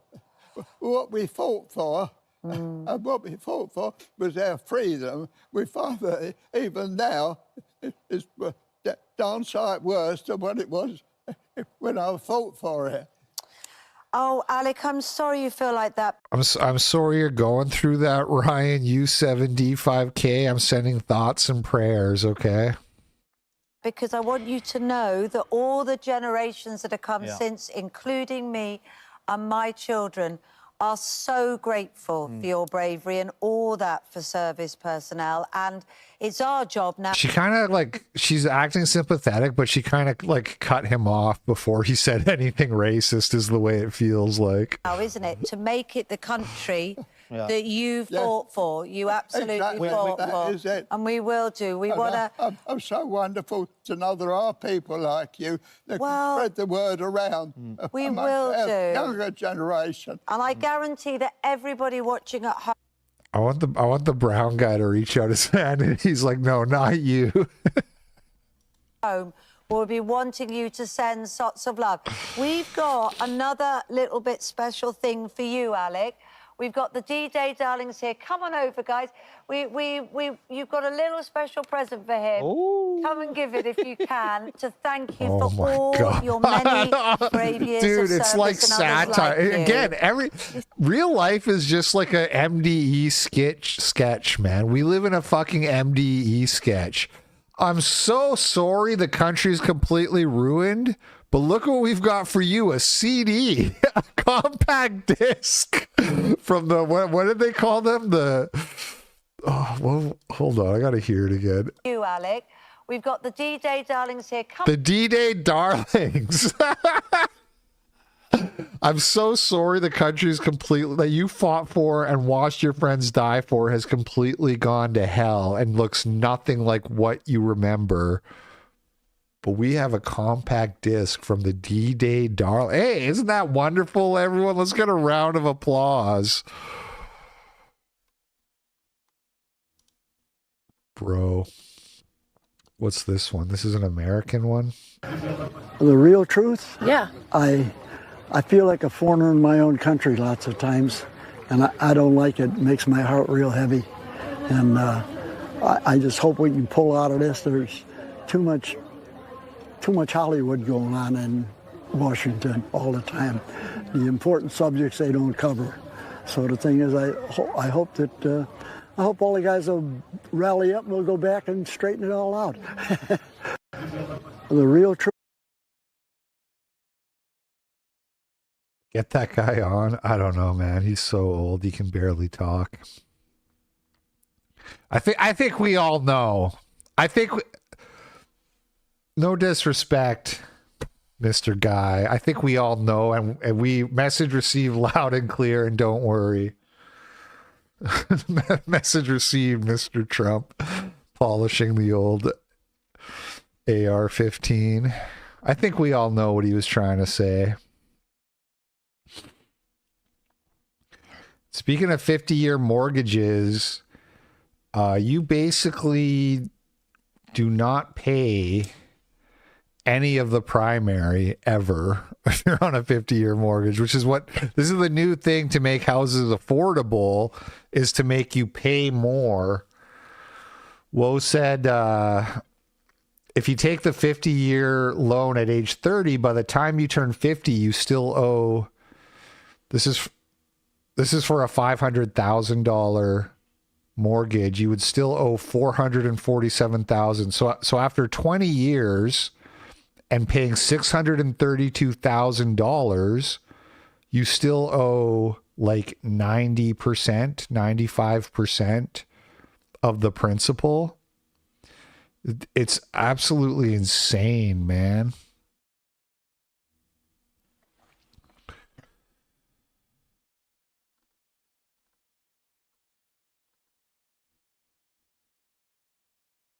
Our first condo had mortgage interest rate at 10%. Once the economy improved and we were ready, we bought a home with a mortgage rate at 7%. We moved after 20 years and bought a house with a 5% mortgage. It's dynamic, blah, blah, blah. Interest rates are dynamic, assuming no ability to refinance for the next 50 years is a losing bet. We need to facilitate our young people gaining a stake in our economy. And Woe says, go back and add up how much interest you paid across all those loans for a single parcel. You got obliterated.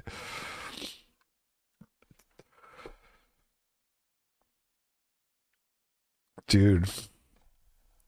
I bought my first like loan that wasn't a student loan, which is also a scam, but it was a car loan. I needed to buy a car. I was like 34 years old buying my first car, and it was a $9,000 Canadian car, which is about $6,500 American. And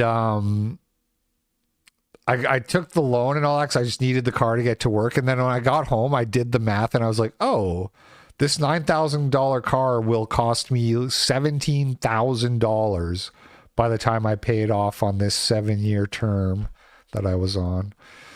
So I paid it off 4 years. I just worked my ass off and saved and paid it off 4 years early. Dude, I don't own a house. Divider sent $3. China does 100-year mortgages. We are doing more dirt here on our citizens than the damn CCP. Wait, do they really? Well, no, because the mortgages, 100-year mortgage is not good unless your like interest rate is literally like 1%. Do they really do that?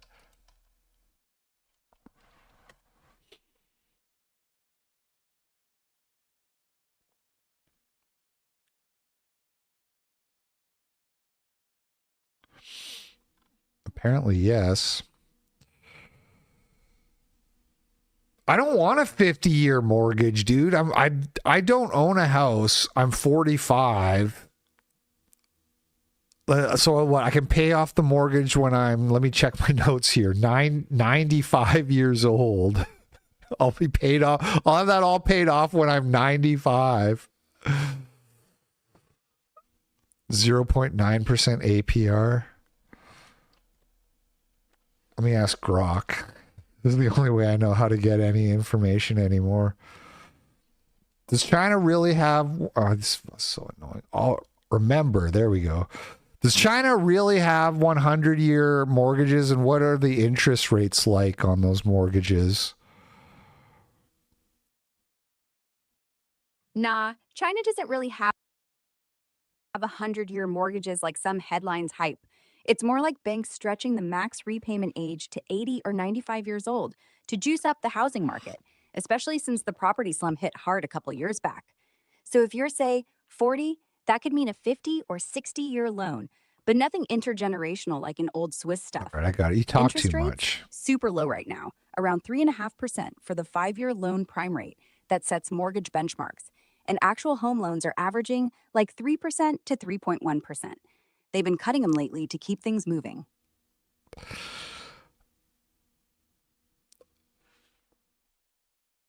Hold on. No, I don't own a house, dude. We're probably gonna buy our first house though when we move to Idaho in about a year to a year and a half. Hey Grok, is it true that you were considered a slave in ancient Egypt if you had to pay 20% of your income?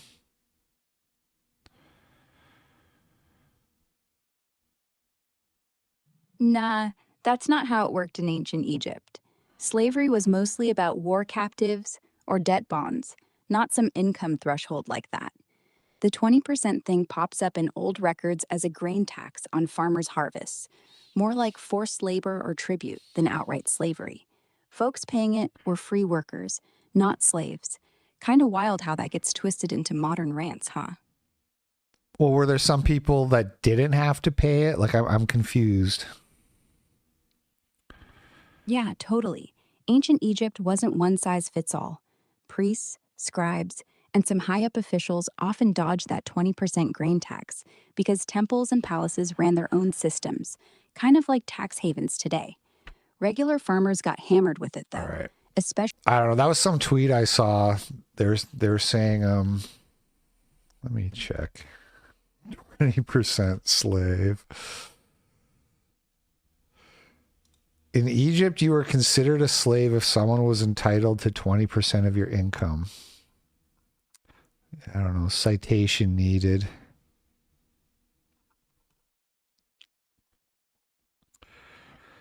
Andrew Torba says, it is one of the great ironies of modern history that the very regime we are taught to revile above all others achieved what our own leaders insist is impossible.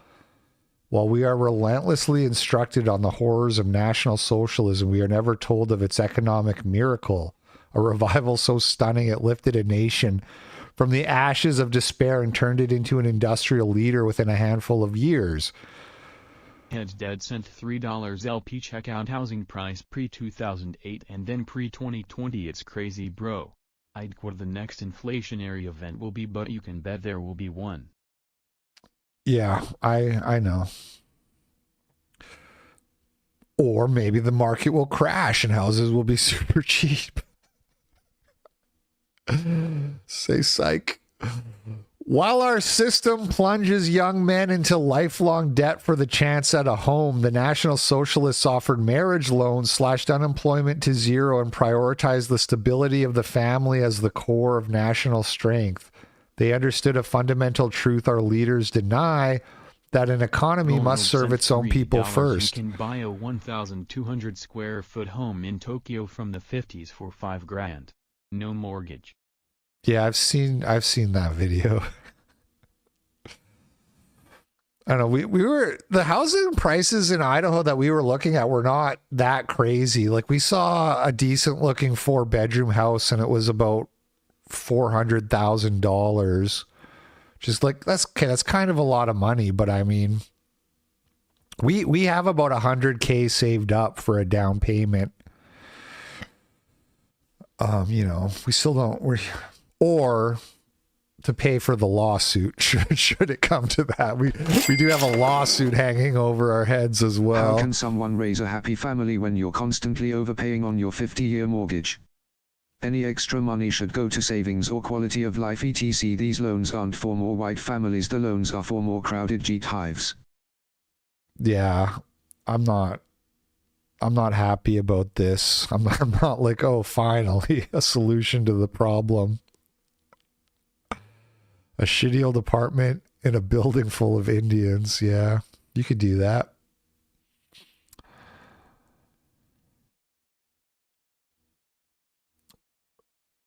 It is, you know, hearing myself say that a $400,000 for a 4-bedroom home isn't bad, but it's like, I think it's a testament to just what we've got accustomed to. You know what I mean? Because that actually is kind of expensive. It's actually kind of a lot of money now that I think about it. You got a loan and bankruptcy max. Does that work for mortgages? I think they take the house back, don't they? If you can't pay your mortgage, you can't just like say psych on the bank and then keep your house. Thank you, the bull moose. Yeah, I mean it depends. It depends where you're looking at, right? Like we're looking at in the Coeur d'Alene area, which is like super white, right? So it's going to be a little bit more expensive.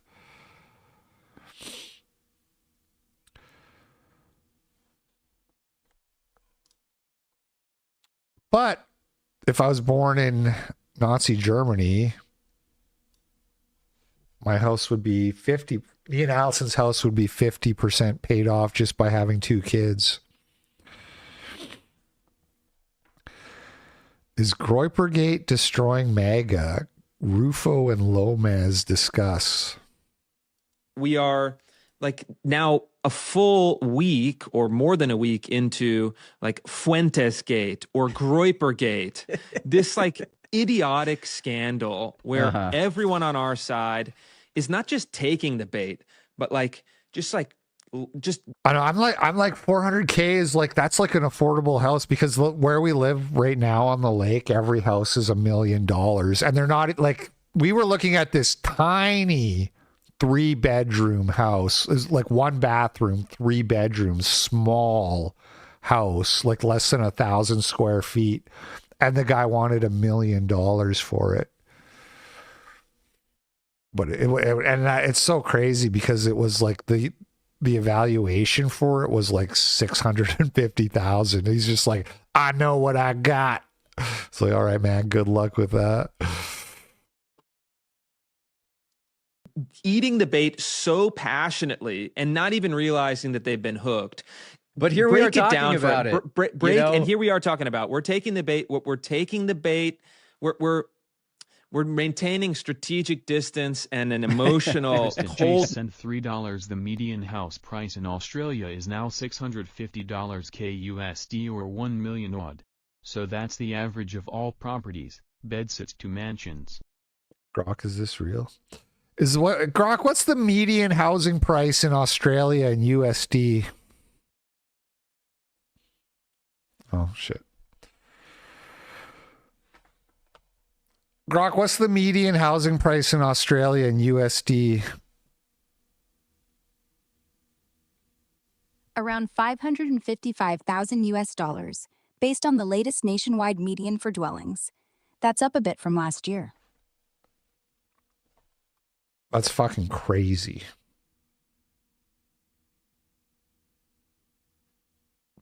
Don't you think that's fucking crazy, Grok? Yeah. All right, shut up. With this bait, we're looking at the bait. We're analyzing the bait. We are kind of deconstructing the bait, but we're not taking the bait. But for those of the people, the Twitter stream used to work up until about 4 days ago. It stopped. It used to show the view count and the chats, but they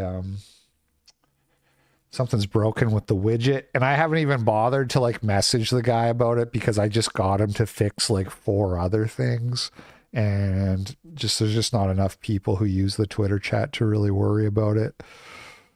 Who are blessedly ignorant about what's happening, give us the basic rundown of this scandal in kind of the least inside baseball manner that you can. I mean, it's kind of even hard to describe because we were talking about like we're in an age, we're in a period of like just pure psychodrama. So these are, streamer wars, pundit wars. I think there might be something like maybe significant sort of at the core of this. And we'll try to drill down and like figure out what is actually animating a lot of this. But the kind of burn off we're seeing is just, psychodrama mostly. Okay, the short of it is there's a streamer, Nick Fuentes, young guy. What kind of house can you buy in Australia for 550? Australia houses for sale in Sydney. Let's look. This is way more interesting than listening to those two guys talk. Let's do some scuffed realtors. $750,000. This is for an apartment. This is for a 1-bedroom, 1-bathroom apartment. $750,000. They do this thing with these listings where they like, look at how small this is. 69 meters squared. Where's Grok? Where's my Grok? I need to keep this tab open at all times. How many square feet is 69 meters squared? 742 square feet. 742 square feet apartment, 1-bedroom, or there's a study bedroom too. There's like a small second bedroom. $750,000. They try to make it like look really nice, but it's just like a little box, man. It's just a little fucking box, bro.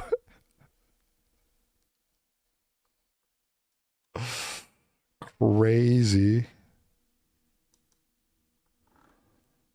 1.2 million. This is another 1-bedroom, 1-bathroom, 1 parking space apartment.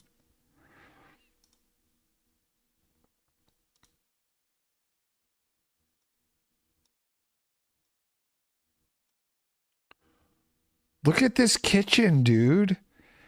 This is like the people in America in Section 8 housings have nicer kitchens than this.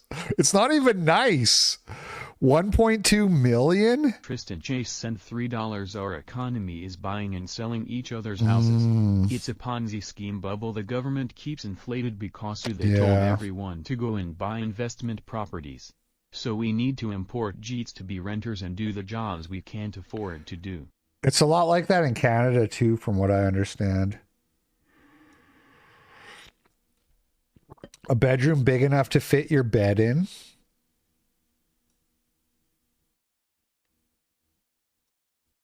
$1.2 million.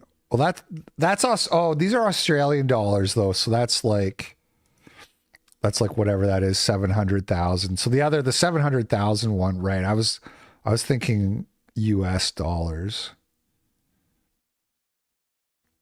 So it's a little bit less bad. 3.4 million. 1-bedroom, 1-bathroom apartment. 3.5 million. What? It's a little fucking box, dude. It's another what? This is your dining room, or is this supposed to be like your patio? Look at the size of that table. A bedroom just barely big enough to put your bed in. It's got a good view. Yes, it does have a nice view. So there is that. Nicer kitchen than the other places. Marble granite countertops. Dude.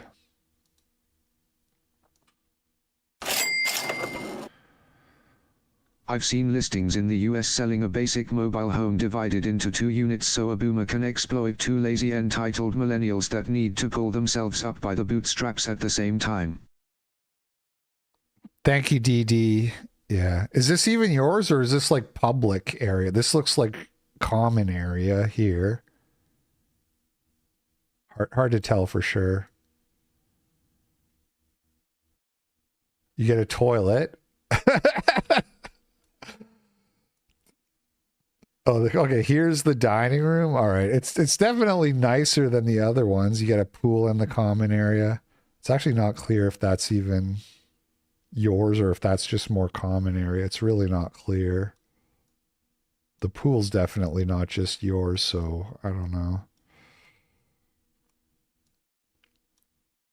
3.5 million. That's definitely not yours either.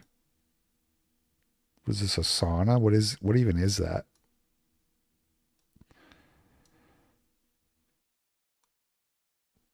Anyway, that's crazy. That's fucking crazy. Try Adelaide. Is Adelaide worse? Can't be worse, can it?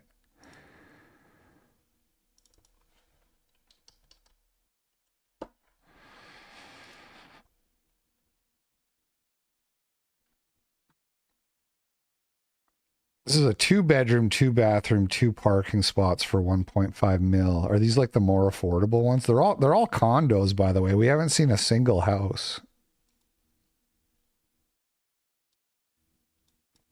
I mean, this is like $1 million American. It's crazy. Where's the houses? Is there any houses? Apartment, offices, apartment, offices, apartment, apartment, apartment, apartment, house. There's no price though. It's contact agent.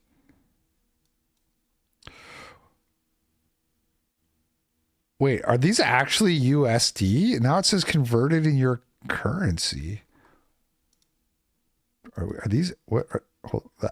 Are these actually USD prices? No way. Converted in your currency. What is this to stand alone? All right. Dude.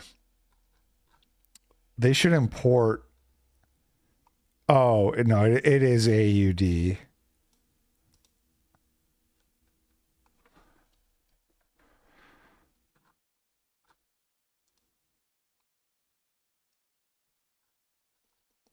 Anyway.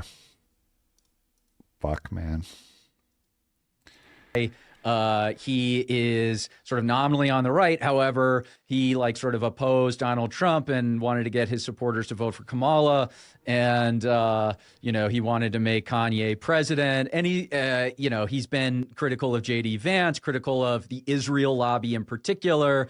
And, he talks about the JQ, the Jewish question, et cetera. And this has provoked a lot of consternation and sort of like emotional reaction from the conservative commentariat. And so there's this guy and he's got this stream and he's got these followers called Groypers. And then Tucker Carlson, everybody knows Tucker Carlson, a man who needs no introduction. This is Jonathan Keeperman, aka Lomez. He is the owner, I guess, of Passage Press, and basically like considered like a Bapsphere guy, but I always liked Lomez on X. I like the way he talked. Like, I like his account. It's not I think they tagged him wrong on here.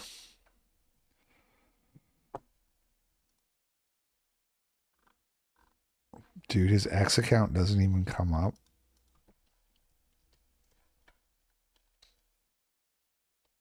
Bruh.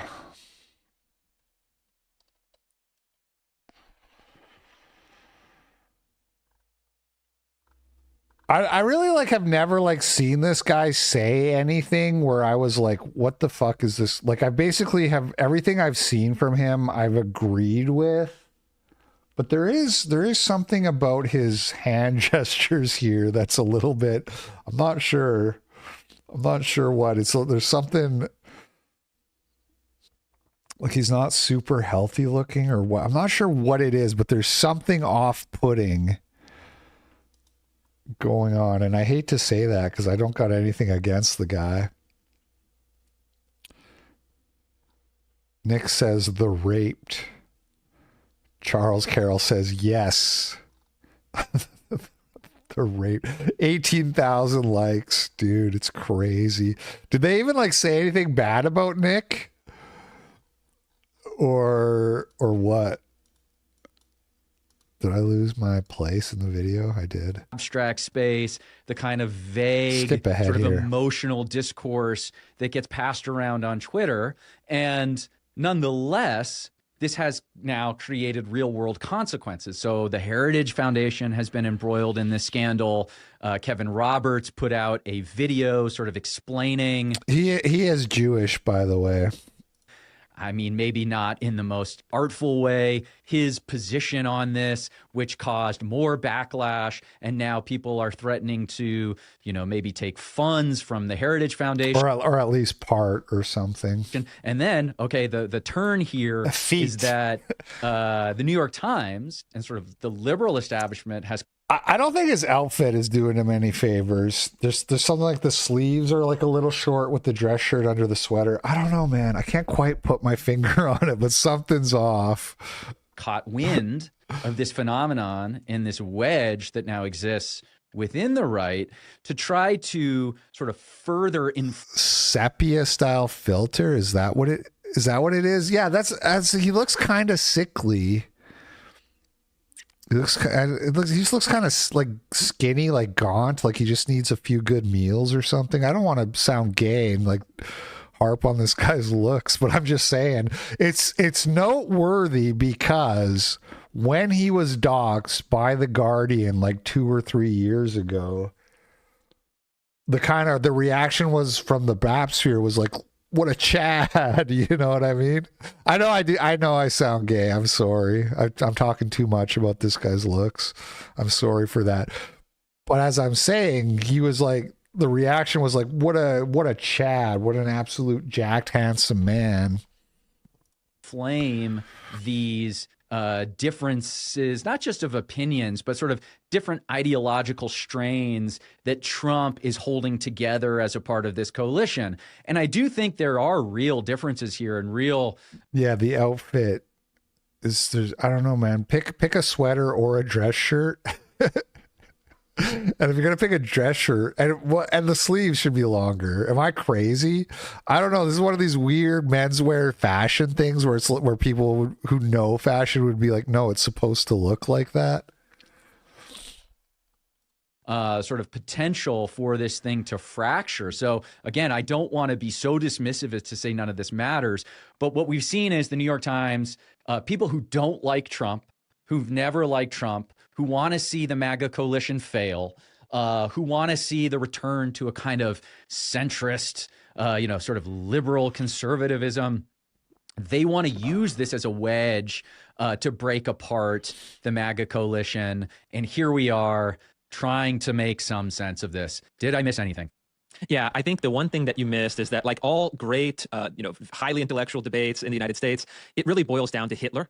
And so, like, we have like, okay, true. Gone now, full Hitler in this debate. Like, Hitler is like the great kind of central symbol of our times, and everything is reduced to this kind of surface level kind of morality where everyone accuses everyone else of being a Nazi. And Fuentes's appeal and Fuentes's rise to fame comes along with his oftentimes explicit endorsement of Hitler, of Nazism. And let's roll a clip to show people exactly what this looks like. And then Rufo used to be my mutual way back in the day, but he unfollowed me when he figured out that I was racist. Such a shame. Analyze it. Hitler was a pedophile and kind of a pagan. It's like, well, he was also really cool. So, time to grow up. We're not children anymore. Am I right? Am I right? Am I right, boys? Am I right? Let's go. He was also really cool. And any boy knows that. Anybody who watches these videos where he's rolling down the street and stuff, it's like, this guy's awesome.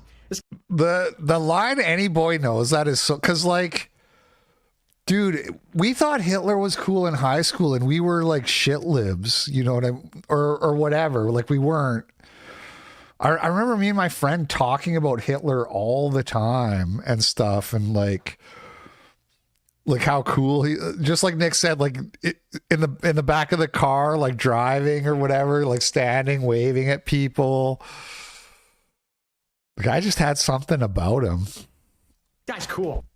And so here's how I think about it, and here's how I try to maintain that kind of cold, calculating, strategic analysis. Like I didn't really like, I thought Hitler was like evil and he massacred millions of Jews. Like I used to think that. Can you believe that? But I still thought he just obviously looks cool. He's obviously like a great leader, that's just like undeniable. Of this phenomenon. What I don't want to do is take the bait and react emotionally. And what I think a better frame of reference is to look at it as far as actions, outcomes, interests. And so you can see why the left is interested in this clip or this kind of general phenomenon, because the left has been trying to turn the conservatives into Nazis and Trump into Hitler for 10 years now. That's been like the dominant rhetorical arc that they've been trying to build. They failed to do it in Trump's first term. They've failed to do it in this recent re-election campaign. And just as that kind of great liberal hope of establishing the narrative has fizzled out, they get someone who's willing to say, to kind of break the taboo and openly say, look at Hitler. Hitler is great. Hitler is so cool. And so the establishment left press, the New York Times, finally got their Nazi. And of course, this is in Fuentes' interest because these. And I talked about that even like during the Vosh debate, because the whole thing with the Parkland shooter kid, whatever his name, I can't remember his name, Cruz or whatever it was.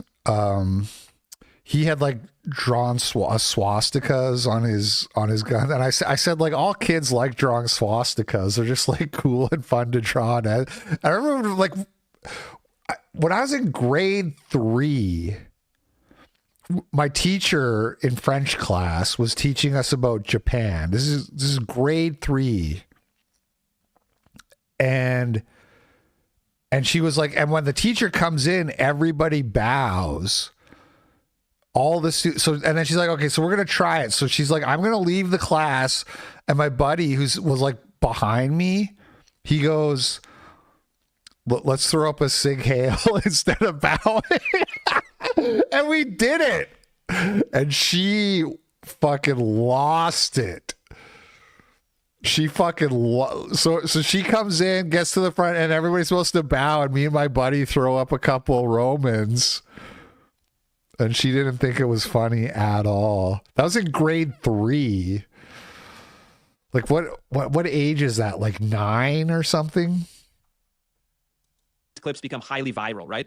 They're scandalous, they're salacious, they're shocking, they're kind of digestible as sound bites. They circulate through television, through podcasts, through other digital platforms.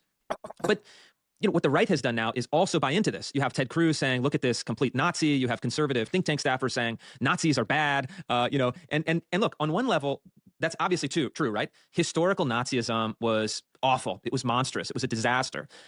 But they're falling for what postmodern theorists called hyper-reality. There's reality, the world as it is, social connections, material connections, kind of really meaningful things in the world. Dude. Then there's hyper-reality. These are simulations or digital representations or... These like try-hard intellectual podcasts are so fucking boring, man.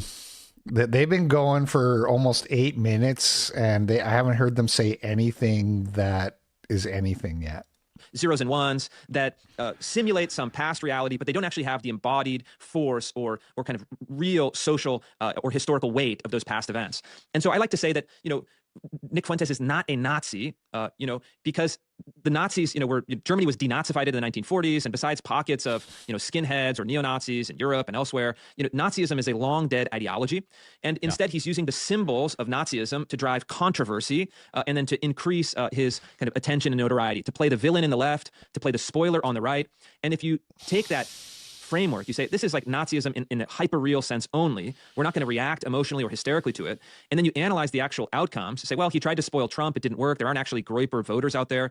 It's a digital phenomenon. And then if you look at what he's doing on the right practically, pragmatically, he's signaling against Trump, signaling against Vance, splitting the conservative coalition. You can kind of generate your opinion about it, just setting like the moral hysteria aside, setting the kind of moral questions aside altogether for now. They're important, but I think they're easily kind of manipulated. You simply have to say, when Fuentes' notoriety rises, the right's power, coherence, and political fortune declines, and so adjust accordingly. Yeah, you spelled this out in this essay you just wrote for. All right, let's see what Kieperman says here. City Journal, which I had a chance to read. And I think the thesis is basically right. I'm not going to quibble like too much on the margins. I think, just even like showing that clip or like talking about Hitler, like using that language is already losing the fight. It's already like capitulating that this is like commentary worth engaging in. I think most young people see that clip of him and they just laugh. That's it. It's just this kind of like mild amusement. And okay, fine. That's totally fine. Like that's like, okay. I want to like, all right, let me, because we talk about what are the policy implications of any of this? Like, how does this cash out into politics? What are the consequences, as you say? Even on... So Rufo's argument is that, right, that Nick is like bad for the right because he doesn't like Trump, which is not really engaging in any meaningful way with Nick's argument, which is that Trump's not right enough, which is, by the way, this is why we criticized Nick for his comments a week ago, and we said Nick's comments are too centrist, and then it's all of a sudden it's like, oh, you got to have blind loyalty, is what the Groypers say. It's funny, the similarities between Nick trying to pull Trump right, and now the Wignats trying to pull Trump right, or Nick right rather, if you will. So it's like almost like the exact same thing, and the counter arguments are almost the exact same, which is like, how could you do that at a time like this? We need to all stick together. We need to be unified. We need loyalty and all of that. I'm super glad Trump won the election. Don't get me wrong. And I said people should vote for Trump if you can vote. We'd be so much worse off if Kamala won. It wouldn't even be funny. But I kind of get Nick's thing of like, you can't just give blind loyalty to people who don't give you what you want. Like, if you take this core position, and I don't want to dismiss that there's nothing going on. It's not just sort of randomized sort of politics. There is a core to this, and it's a mistake to avoid what the core issue is. Right. So now I think he's maybe making a good point here, which is like, you can't just say Nick is against Trump, therefore Nick is bad for the right or whatever, just because like he doesn't support the candidates that are generally supported. That's not really contending with what the problems are for him and his base, right? Whether or not pragmatically it's bad for Trump, that's not an argument. You know what I mean? You gotta show that Trump is actually good, and in a Trump-Kamala dichotomy, that's not hard.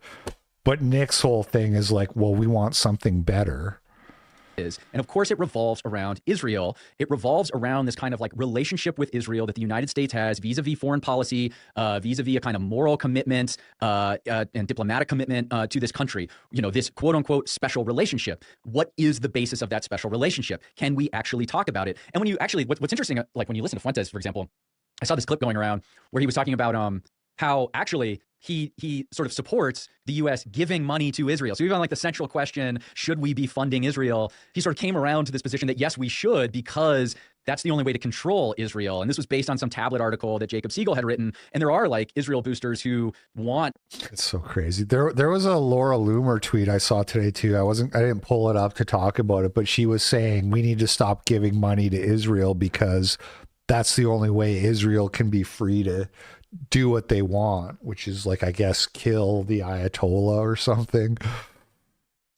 A withdrawal of sort of explicit diplomatic and materiel support so that Israel has more freedom to do what they want with their neighbors. And so it's like, well, maybe we actually do want to sort of like maintain some control, which demonstrates a sort of like nimble thinking and gets to the heart of this, which is actually sort of complicated. But the operating question is, we need to ask first, what is in America's interest here? And like when we're talking about Israel, it needs to be treated. There is no, in response to this whole like episode, I saw this yesterday.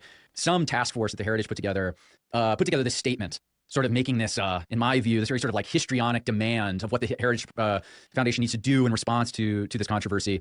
And embedded in that demand is this sentence to preserve the role of Israel and its special biblical and political arrangement with the United States. And I think that's wrong, okay? Like, I do think that's a mistake to think that Israel has some special role. Israel ought to be... See why I can't hate this guy? He's hardly the most radical. He doesn't talk about race, which is like kind of, in a lot of ways, that's my litmus test for everybody is like, are you hardcore race pilled? Because that's just like the only thing that really matters that much. But at least he's like saying this, like the stuff that he does say, I find it very hard to disagree with. He's like, no, actually, we don't owe anything to Israel. Be treated like any other country. It ought to be treated like Paraguay or like Slovenia or Singapore, which is to say that our interests come first. When we are evaluating how we want to interact with Israel, that is the only thing that matters. And so what this, and we can like have that debate. Maybe it does make sense, for example, to give them money. Maybe it doesn't. I think this administration is sort of like walking a fine line, has done a pretty good job. And I certainly think like the Israel lobby, maybe they got 80% of what they wanted out of this. That's good enough, and they should be happy with that. But I think we need to actually address like what it is that is at the core of this, and what Fuentes's followers, the people who listen to these clips, they see a old foreign policy establishment that seems to have a special interest with Israel. They see things like these anti-Semitic hate laws, these special carve-outs. They've been told for a long time that Israel is our greatest ally. This has kind of just been a default view, and they want that to be addressed. And I think we would be mistaken to just dismiss this whole thing purely as spectacle without sort of taking some of those concerns seriously. That was boring. I'm going full blown Wignat, man. I just don't even care about Israel that much. That I already apologized to Patrick Casey because for like shitting on his take. But now when I hear this, when I hear the whole like we gotta do Israel in this, all I'm hearing is like we need to like align ourselves with gay race communists who don't like Israel. I'm just like, actually, the only thing I want to hear about anymore is making America demographically white again. That's like all I care about.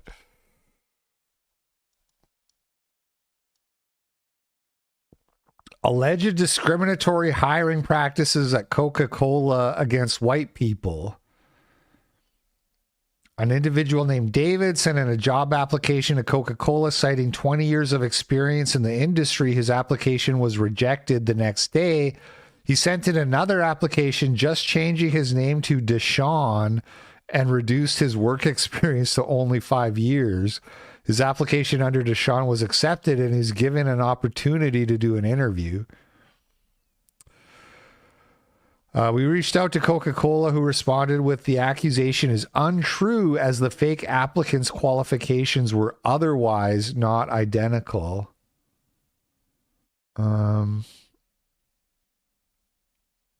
Careful review. They don't show the applications here. We reviewed your thing. This is for a account manager. Did he really just change the years of experience or what? And also, is it possible to have too much experience? Is it possible to get rejected on that basis? He should have just changed the name. He should have left it 100% the same. But anyway.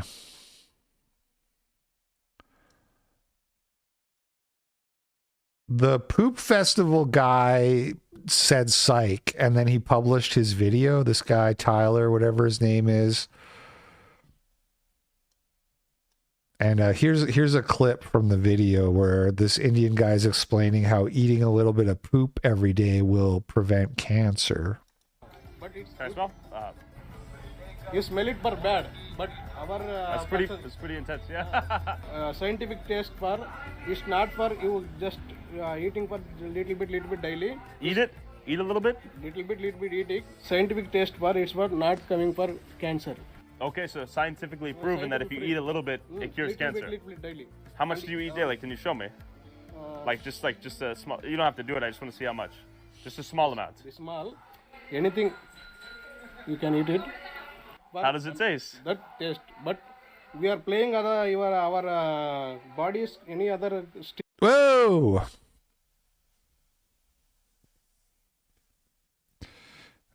Oh, bad in Australia? Why isn't it playing?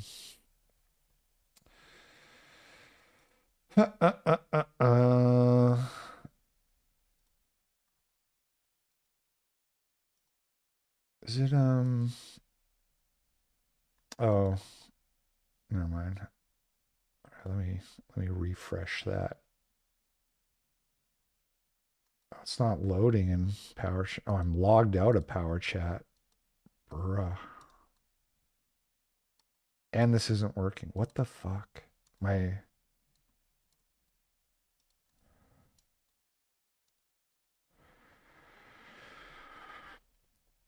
Dude. All right. I don't know what's going on. I'm just gonna read it.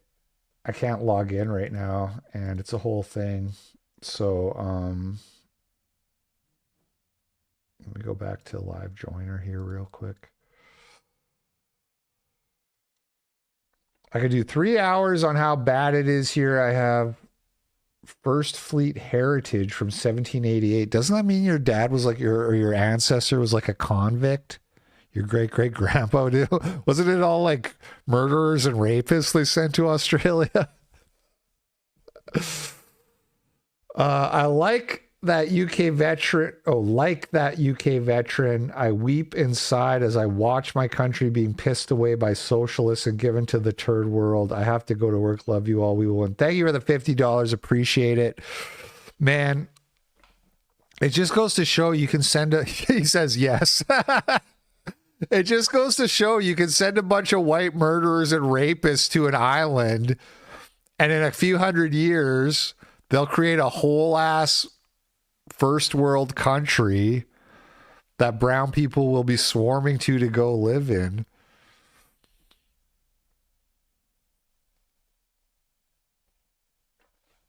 Thank you for the $50, Tristan. Appreciate that. Stitching or anything, it's not can. Okay. So scientifically, you can take and check it in your lab. Yeah. That's it can. Because of our daily we can take in the what is it smell is come. Yeah. Any other kitchen or anything is not can. Okay. Okay. So this helps the immune system. But it's. Can I smell? You smell it for bad, but our That's pretty intense. Yeah. Scientific taste for it's not for you just eating for little bit daily. Eat it. Eat a little bit. Little bit eating. Scientific taste for it's for not coming for cancer. Okay, so scientifically proven that if you eat a little bit, it cures cancer. Little bit daily. How much do you eat daily? Can you show me? Like just a small. You don't have to do it. I just want to see how much. Just a small amount. Small. Anything you can eat it. But how does it taste? That taste. But we are playing our bodies. Any other stitching or anything, it's not can. Okay. So scientifically, you can take and check it in your lab. Yeah. That's it can. Because of our daily we can take in the what is it smell is come. Yeah. Any other kitchen or anything is not can. Okay. Okay. So this helps the immune system. But there you go, guys. If you don't want cancer, just eat cow shit. Just eat a little cow shit every day.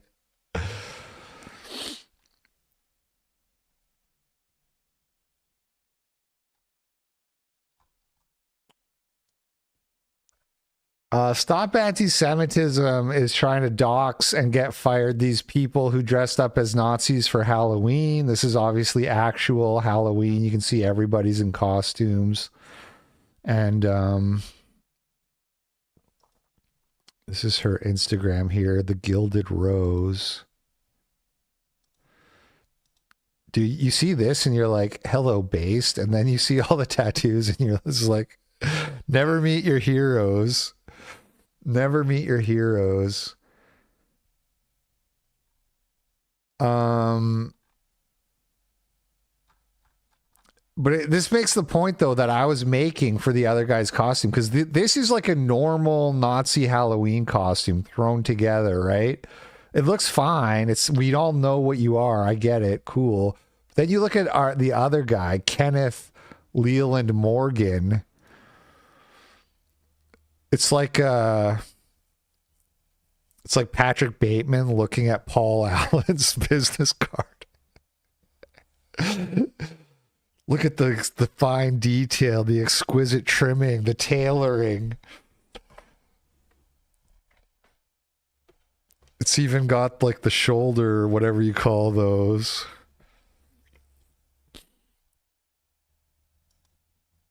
That's what I was saying. Is like, how can you not think this is cool when it's so well done? Maybe he should have waited a week and done it on Halloween, though. Because I was looking this up this morning, I looked to see if there was like any updates on that guy, and there wasn't anything that I could see. And then she posted this picture of this church. This is in Baltimore, Maryland.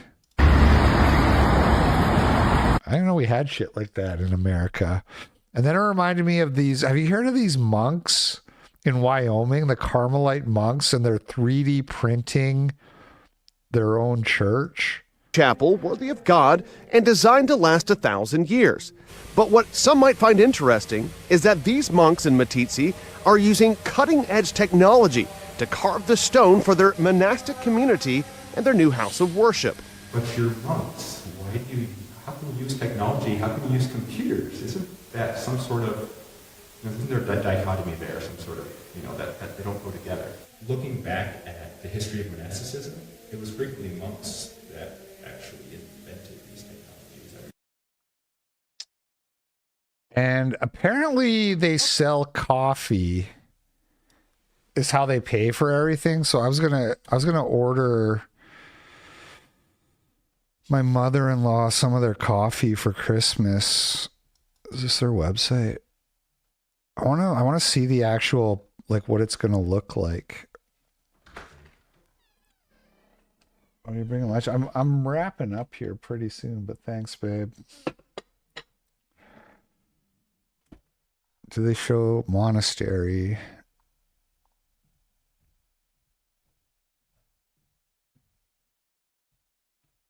Mystic Monk Coffee. That's the coffee they sell. Does this show the I don't know. Anyway. Oh, this is like, this is what they're building. 3D printing.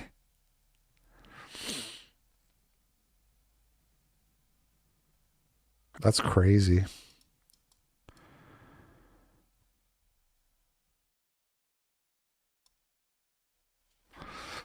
White Pill music video request. Well, dude, it's not $10 Fridays, brother. What do you think? This is $20 for 1 minute. No, because you're a regular chatter, I'll indulge you. If fucking Odyssey wants to actually work. Oh God, Odyssey. Try it this way.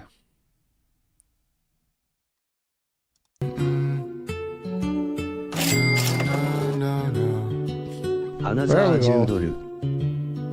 I know.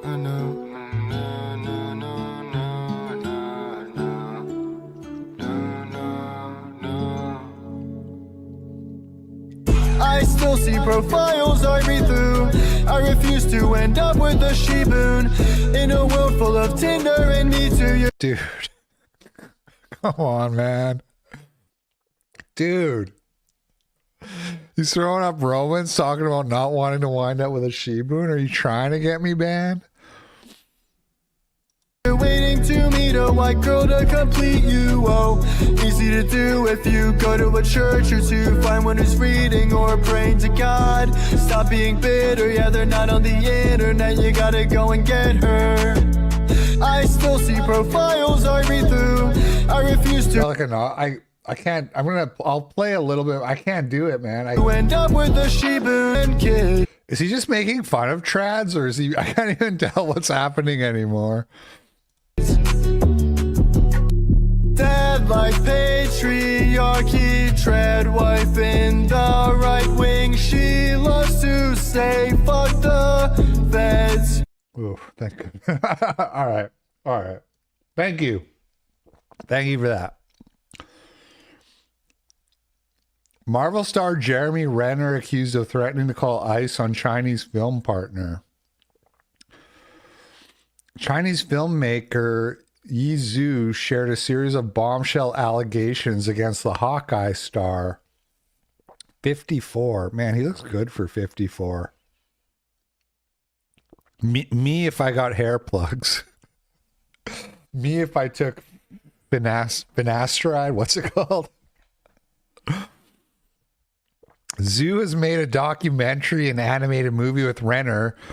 Claimed he randomly reached out to her on direct message app WhatsApp in June 2025 and sent her a string of unwanted, unsolicited pornographic images of himself. Dude. Bro, you're a movie star. How down bad are you, Jeremy? The pair ended up... Soul Divider sent $3. Lome is the kind of guy who would steal your stuff and then say it's anti-Semitic to assume it was him. I don't know about that. The pair ended up forming a romantic relationship and worked together on 2 projects. I love how it's like he sent me unwanted, unsolicited, pornographic images of himself. And then I fucked him. Oh. Could have been that unwanted. I was discussing about the dock logistics, then he drank a bottle of wine alone and got angry yelling for 2 hours, Zoo told the Daily Mail.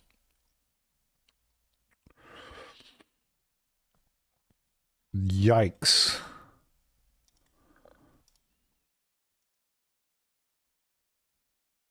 Bro, this is what movie stars are hitting. This is what millionaire movie stars are hitting.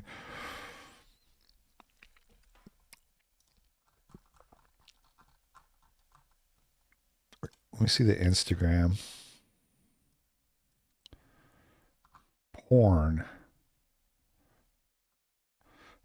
Oh, it's just a post that says porn, and then it's her talking about her unwanted, unsolicited images. 1.8 million followers.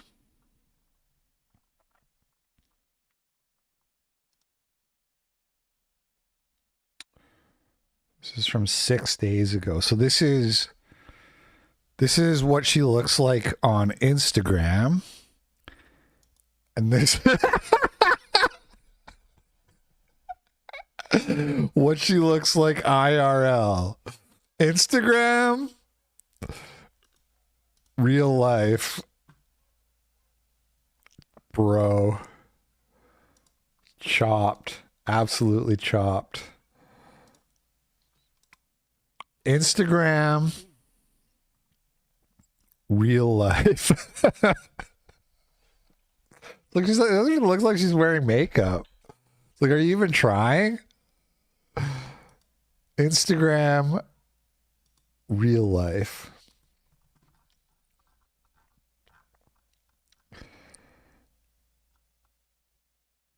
I did. What? Oh, what is? Okay. I had to location share to my team, my parents, and Disney colleagues in case something happens to me. They know where I am. I had to lock myself in a room to be safe, praying he would not come into the room at night as he was really angry. I did not say a word. I was so scared for my life. But Zoo did tell a colleague she'd be safe staying at Renner's place. The Daily Mail published Zoo's alleged text with her Disney colleague during the incident. In the messages, Zoo called Renner violent and said she was worried. Can you lock yourself in the bathroom? He sounds crazy. One co-worker texted Zoo. I did lock. Hope he can't open. I'm so worried. He yelled for 2 hours with one bottle of wine down alone. Zoo claimed Renner threatened to contact immigration when she confronted him about his behavior. When I called him out privately about his past misconduct and asked him to behave properly, to respect me as a woman and as a filmmaker, he threatened to call immigration ICE on me. An act that deeply shocked and frightened me.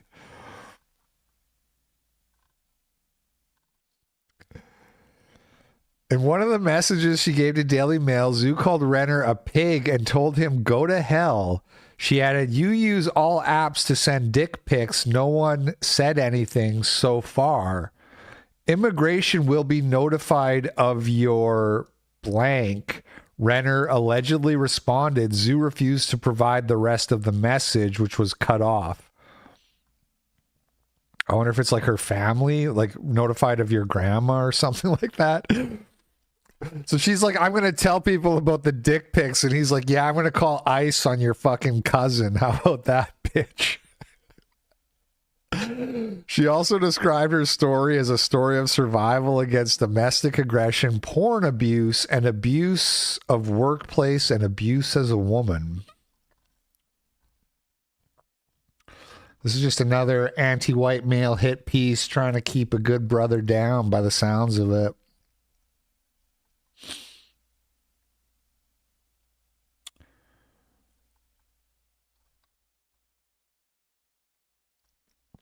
Renner was previously married to Sonny Paccio for 10 months before the model filed for divorce in December. The exes shared daughter Ava, 12. They have a 12-year-old daughter. They were married for 10 months.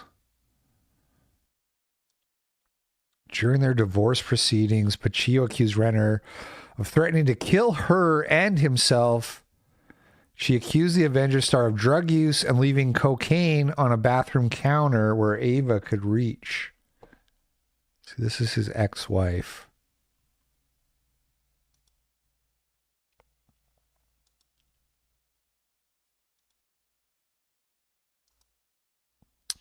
I think he downgraded on the Asian, honestly.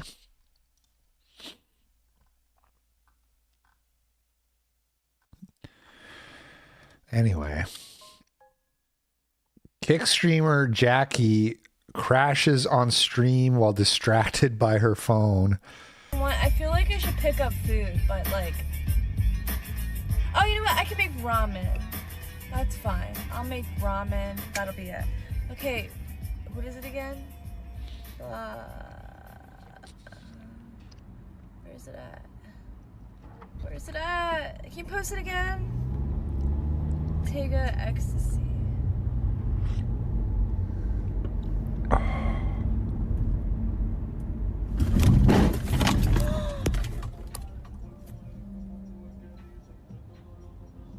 I just hit a car.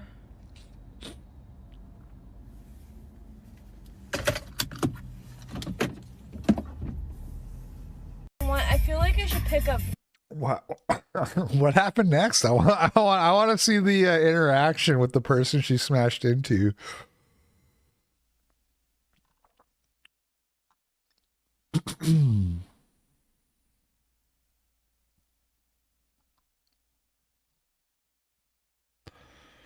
The little, oh, it's now content smile. Yeah, I caught that too. Although my brain kind of interpreted it as like, you know, hopefully I hit a man and it's time to put on my charming the man face. You know what I mean? It's time to get my puppy eyes ready. Hopefully I hit a man with my car.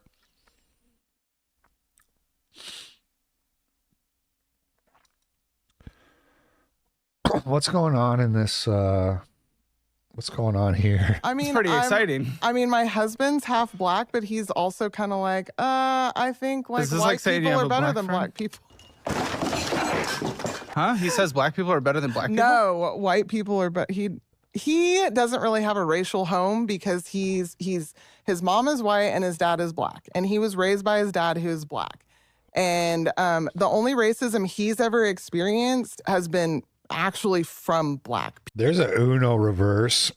Black dad, white mom, raised by the dad.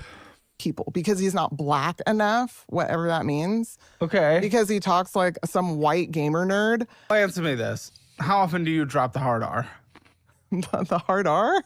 Oh, you know the hard R. Jokes or what? What is the hard R? The N-word. Oh. All the time, like on the daily.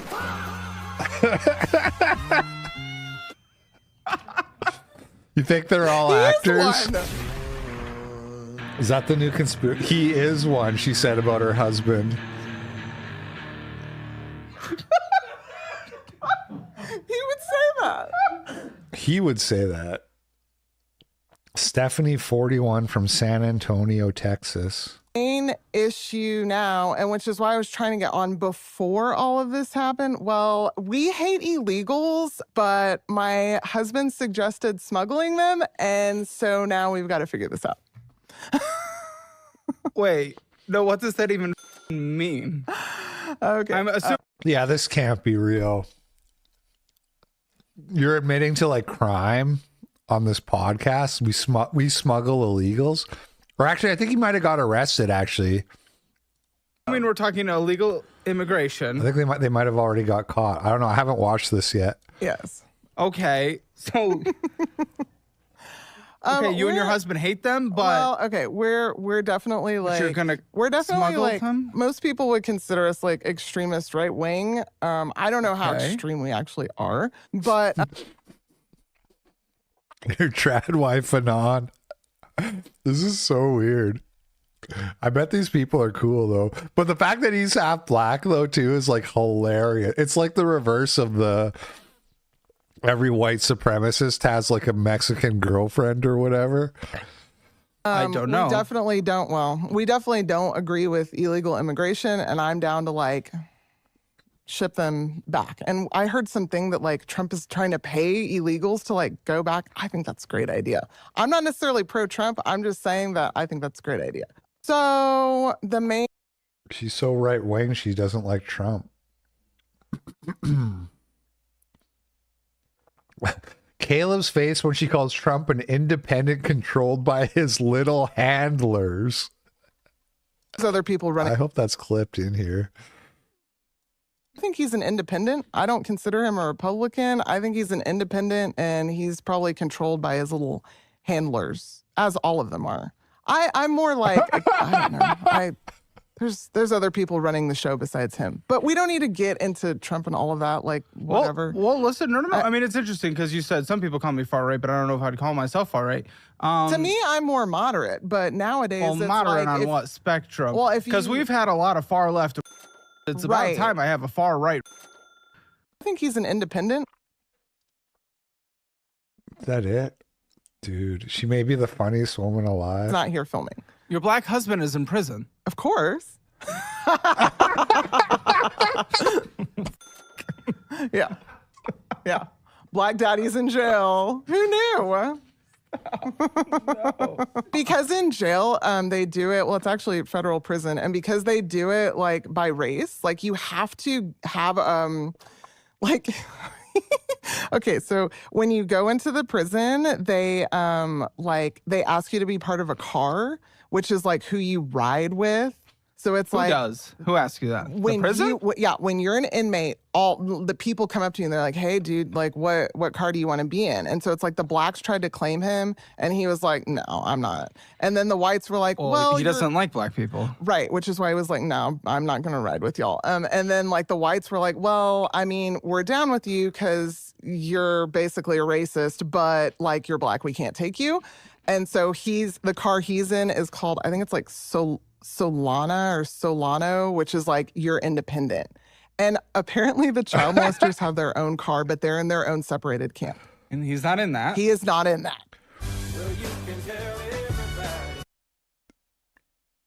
The pedos? Did she say? I thought she was gonna say like the mulattoes or something, but I didn't catch it. Solano, which is like you're independent. And apparently the child molesters have their own car, but they're in their own separated camp. And he's not in that. He is not in that. Each of the cars has their own TV at the prison that they are allowed to watch. So it's like the blacks are all in one corner watching one TV, and then the whites are over here, and the Solanas have and I guess the child molesters have their own TV at their own camp, which is separated. And then we were joking it's probably on Disney Channel because. Dude, I kind of want to watch Fuentes. I kind of want to watch the whole thing, but I don't have time today. Maybe tomorrow. Maybe tomorrow I'll just watch this whole thing because this is so funny.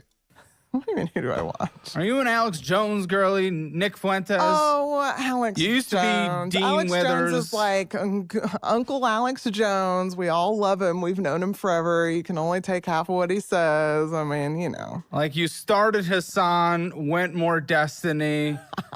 Destiny, God, no. Then you got to Charlie. Destiny, please don't insult me. You know, I know your trajectory, and now you've gone. Charlie's like Nick Fuentes. Well, you know, you did the full spectrum. Nick Fuentes. You're stuck with me in the. It's better here. He's a Nick Fuentes guy, but part of his. I don't think Nick Fuentes would be a fan of Fox. Actually, I don't really know. Would he? No, he's not. He hates all of it, basically. Okay. Actually, because I really don't know anything about which him. is more where I have always stood. Is like, but anyways, you have all these people who are like, F the man, and then it's like the man is telling you to do X, Y, Z, and they're like, oh, okay. It's like, I thought you guys were like anti-politics and anti the man. I don't know what you're talking about. The COVID and the punks like just doing whatever the government said. It just seemed very hypocritical. I only quit smoking pot 2 to 3 years ago. Recognize people by race as you're walking down the Oh street. my God. To see if you're going to cross or not. For your safety, maybe you should. Dude, if I see some shady black dude on the other side of the street, I'm not going to run his way. I'm not. Especially if you're in Chicago. We were talking about that earlier, kind of. Who? Well, we were just talking about Chicago and Who? I wasn't here. No, you weren't. You're Who's getting we? a cup of coffee that took like 40 minutes to I make. know, it was annoying. I've done personal organizing.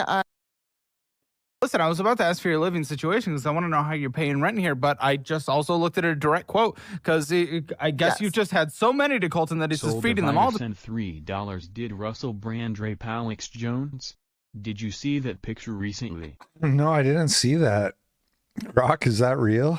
Me that I live in the ghetto and I hate all the Mexicans that work on my car there. Oh, good night. Okay, those You said it, not me. I don't know.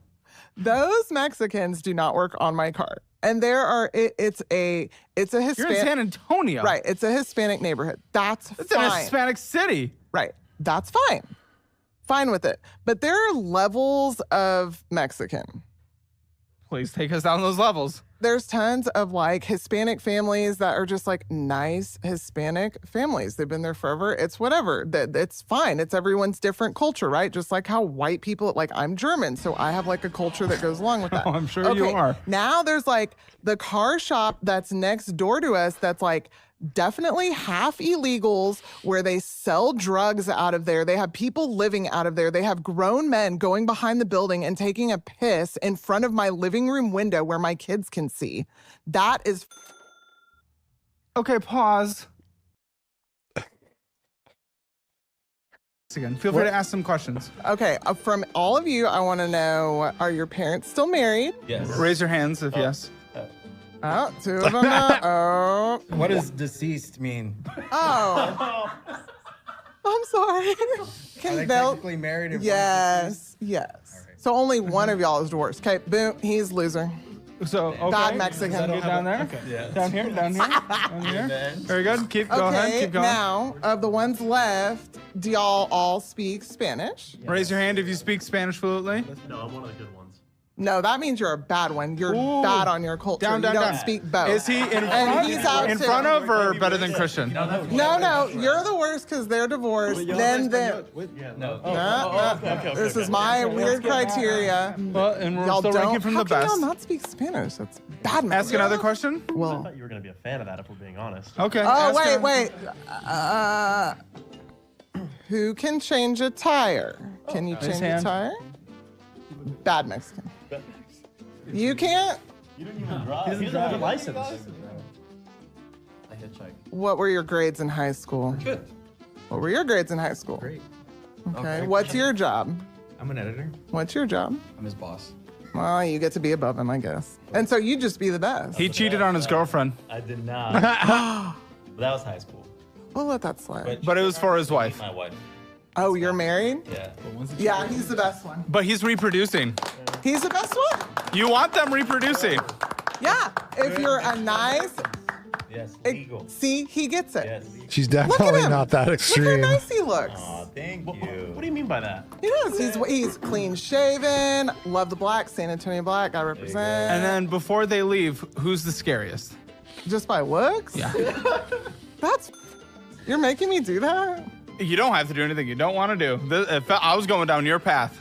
No, I'm not doing that. Okay. Thank you. Thank you. Aw, Gracias.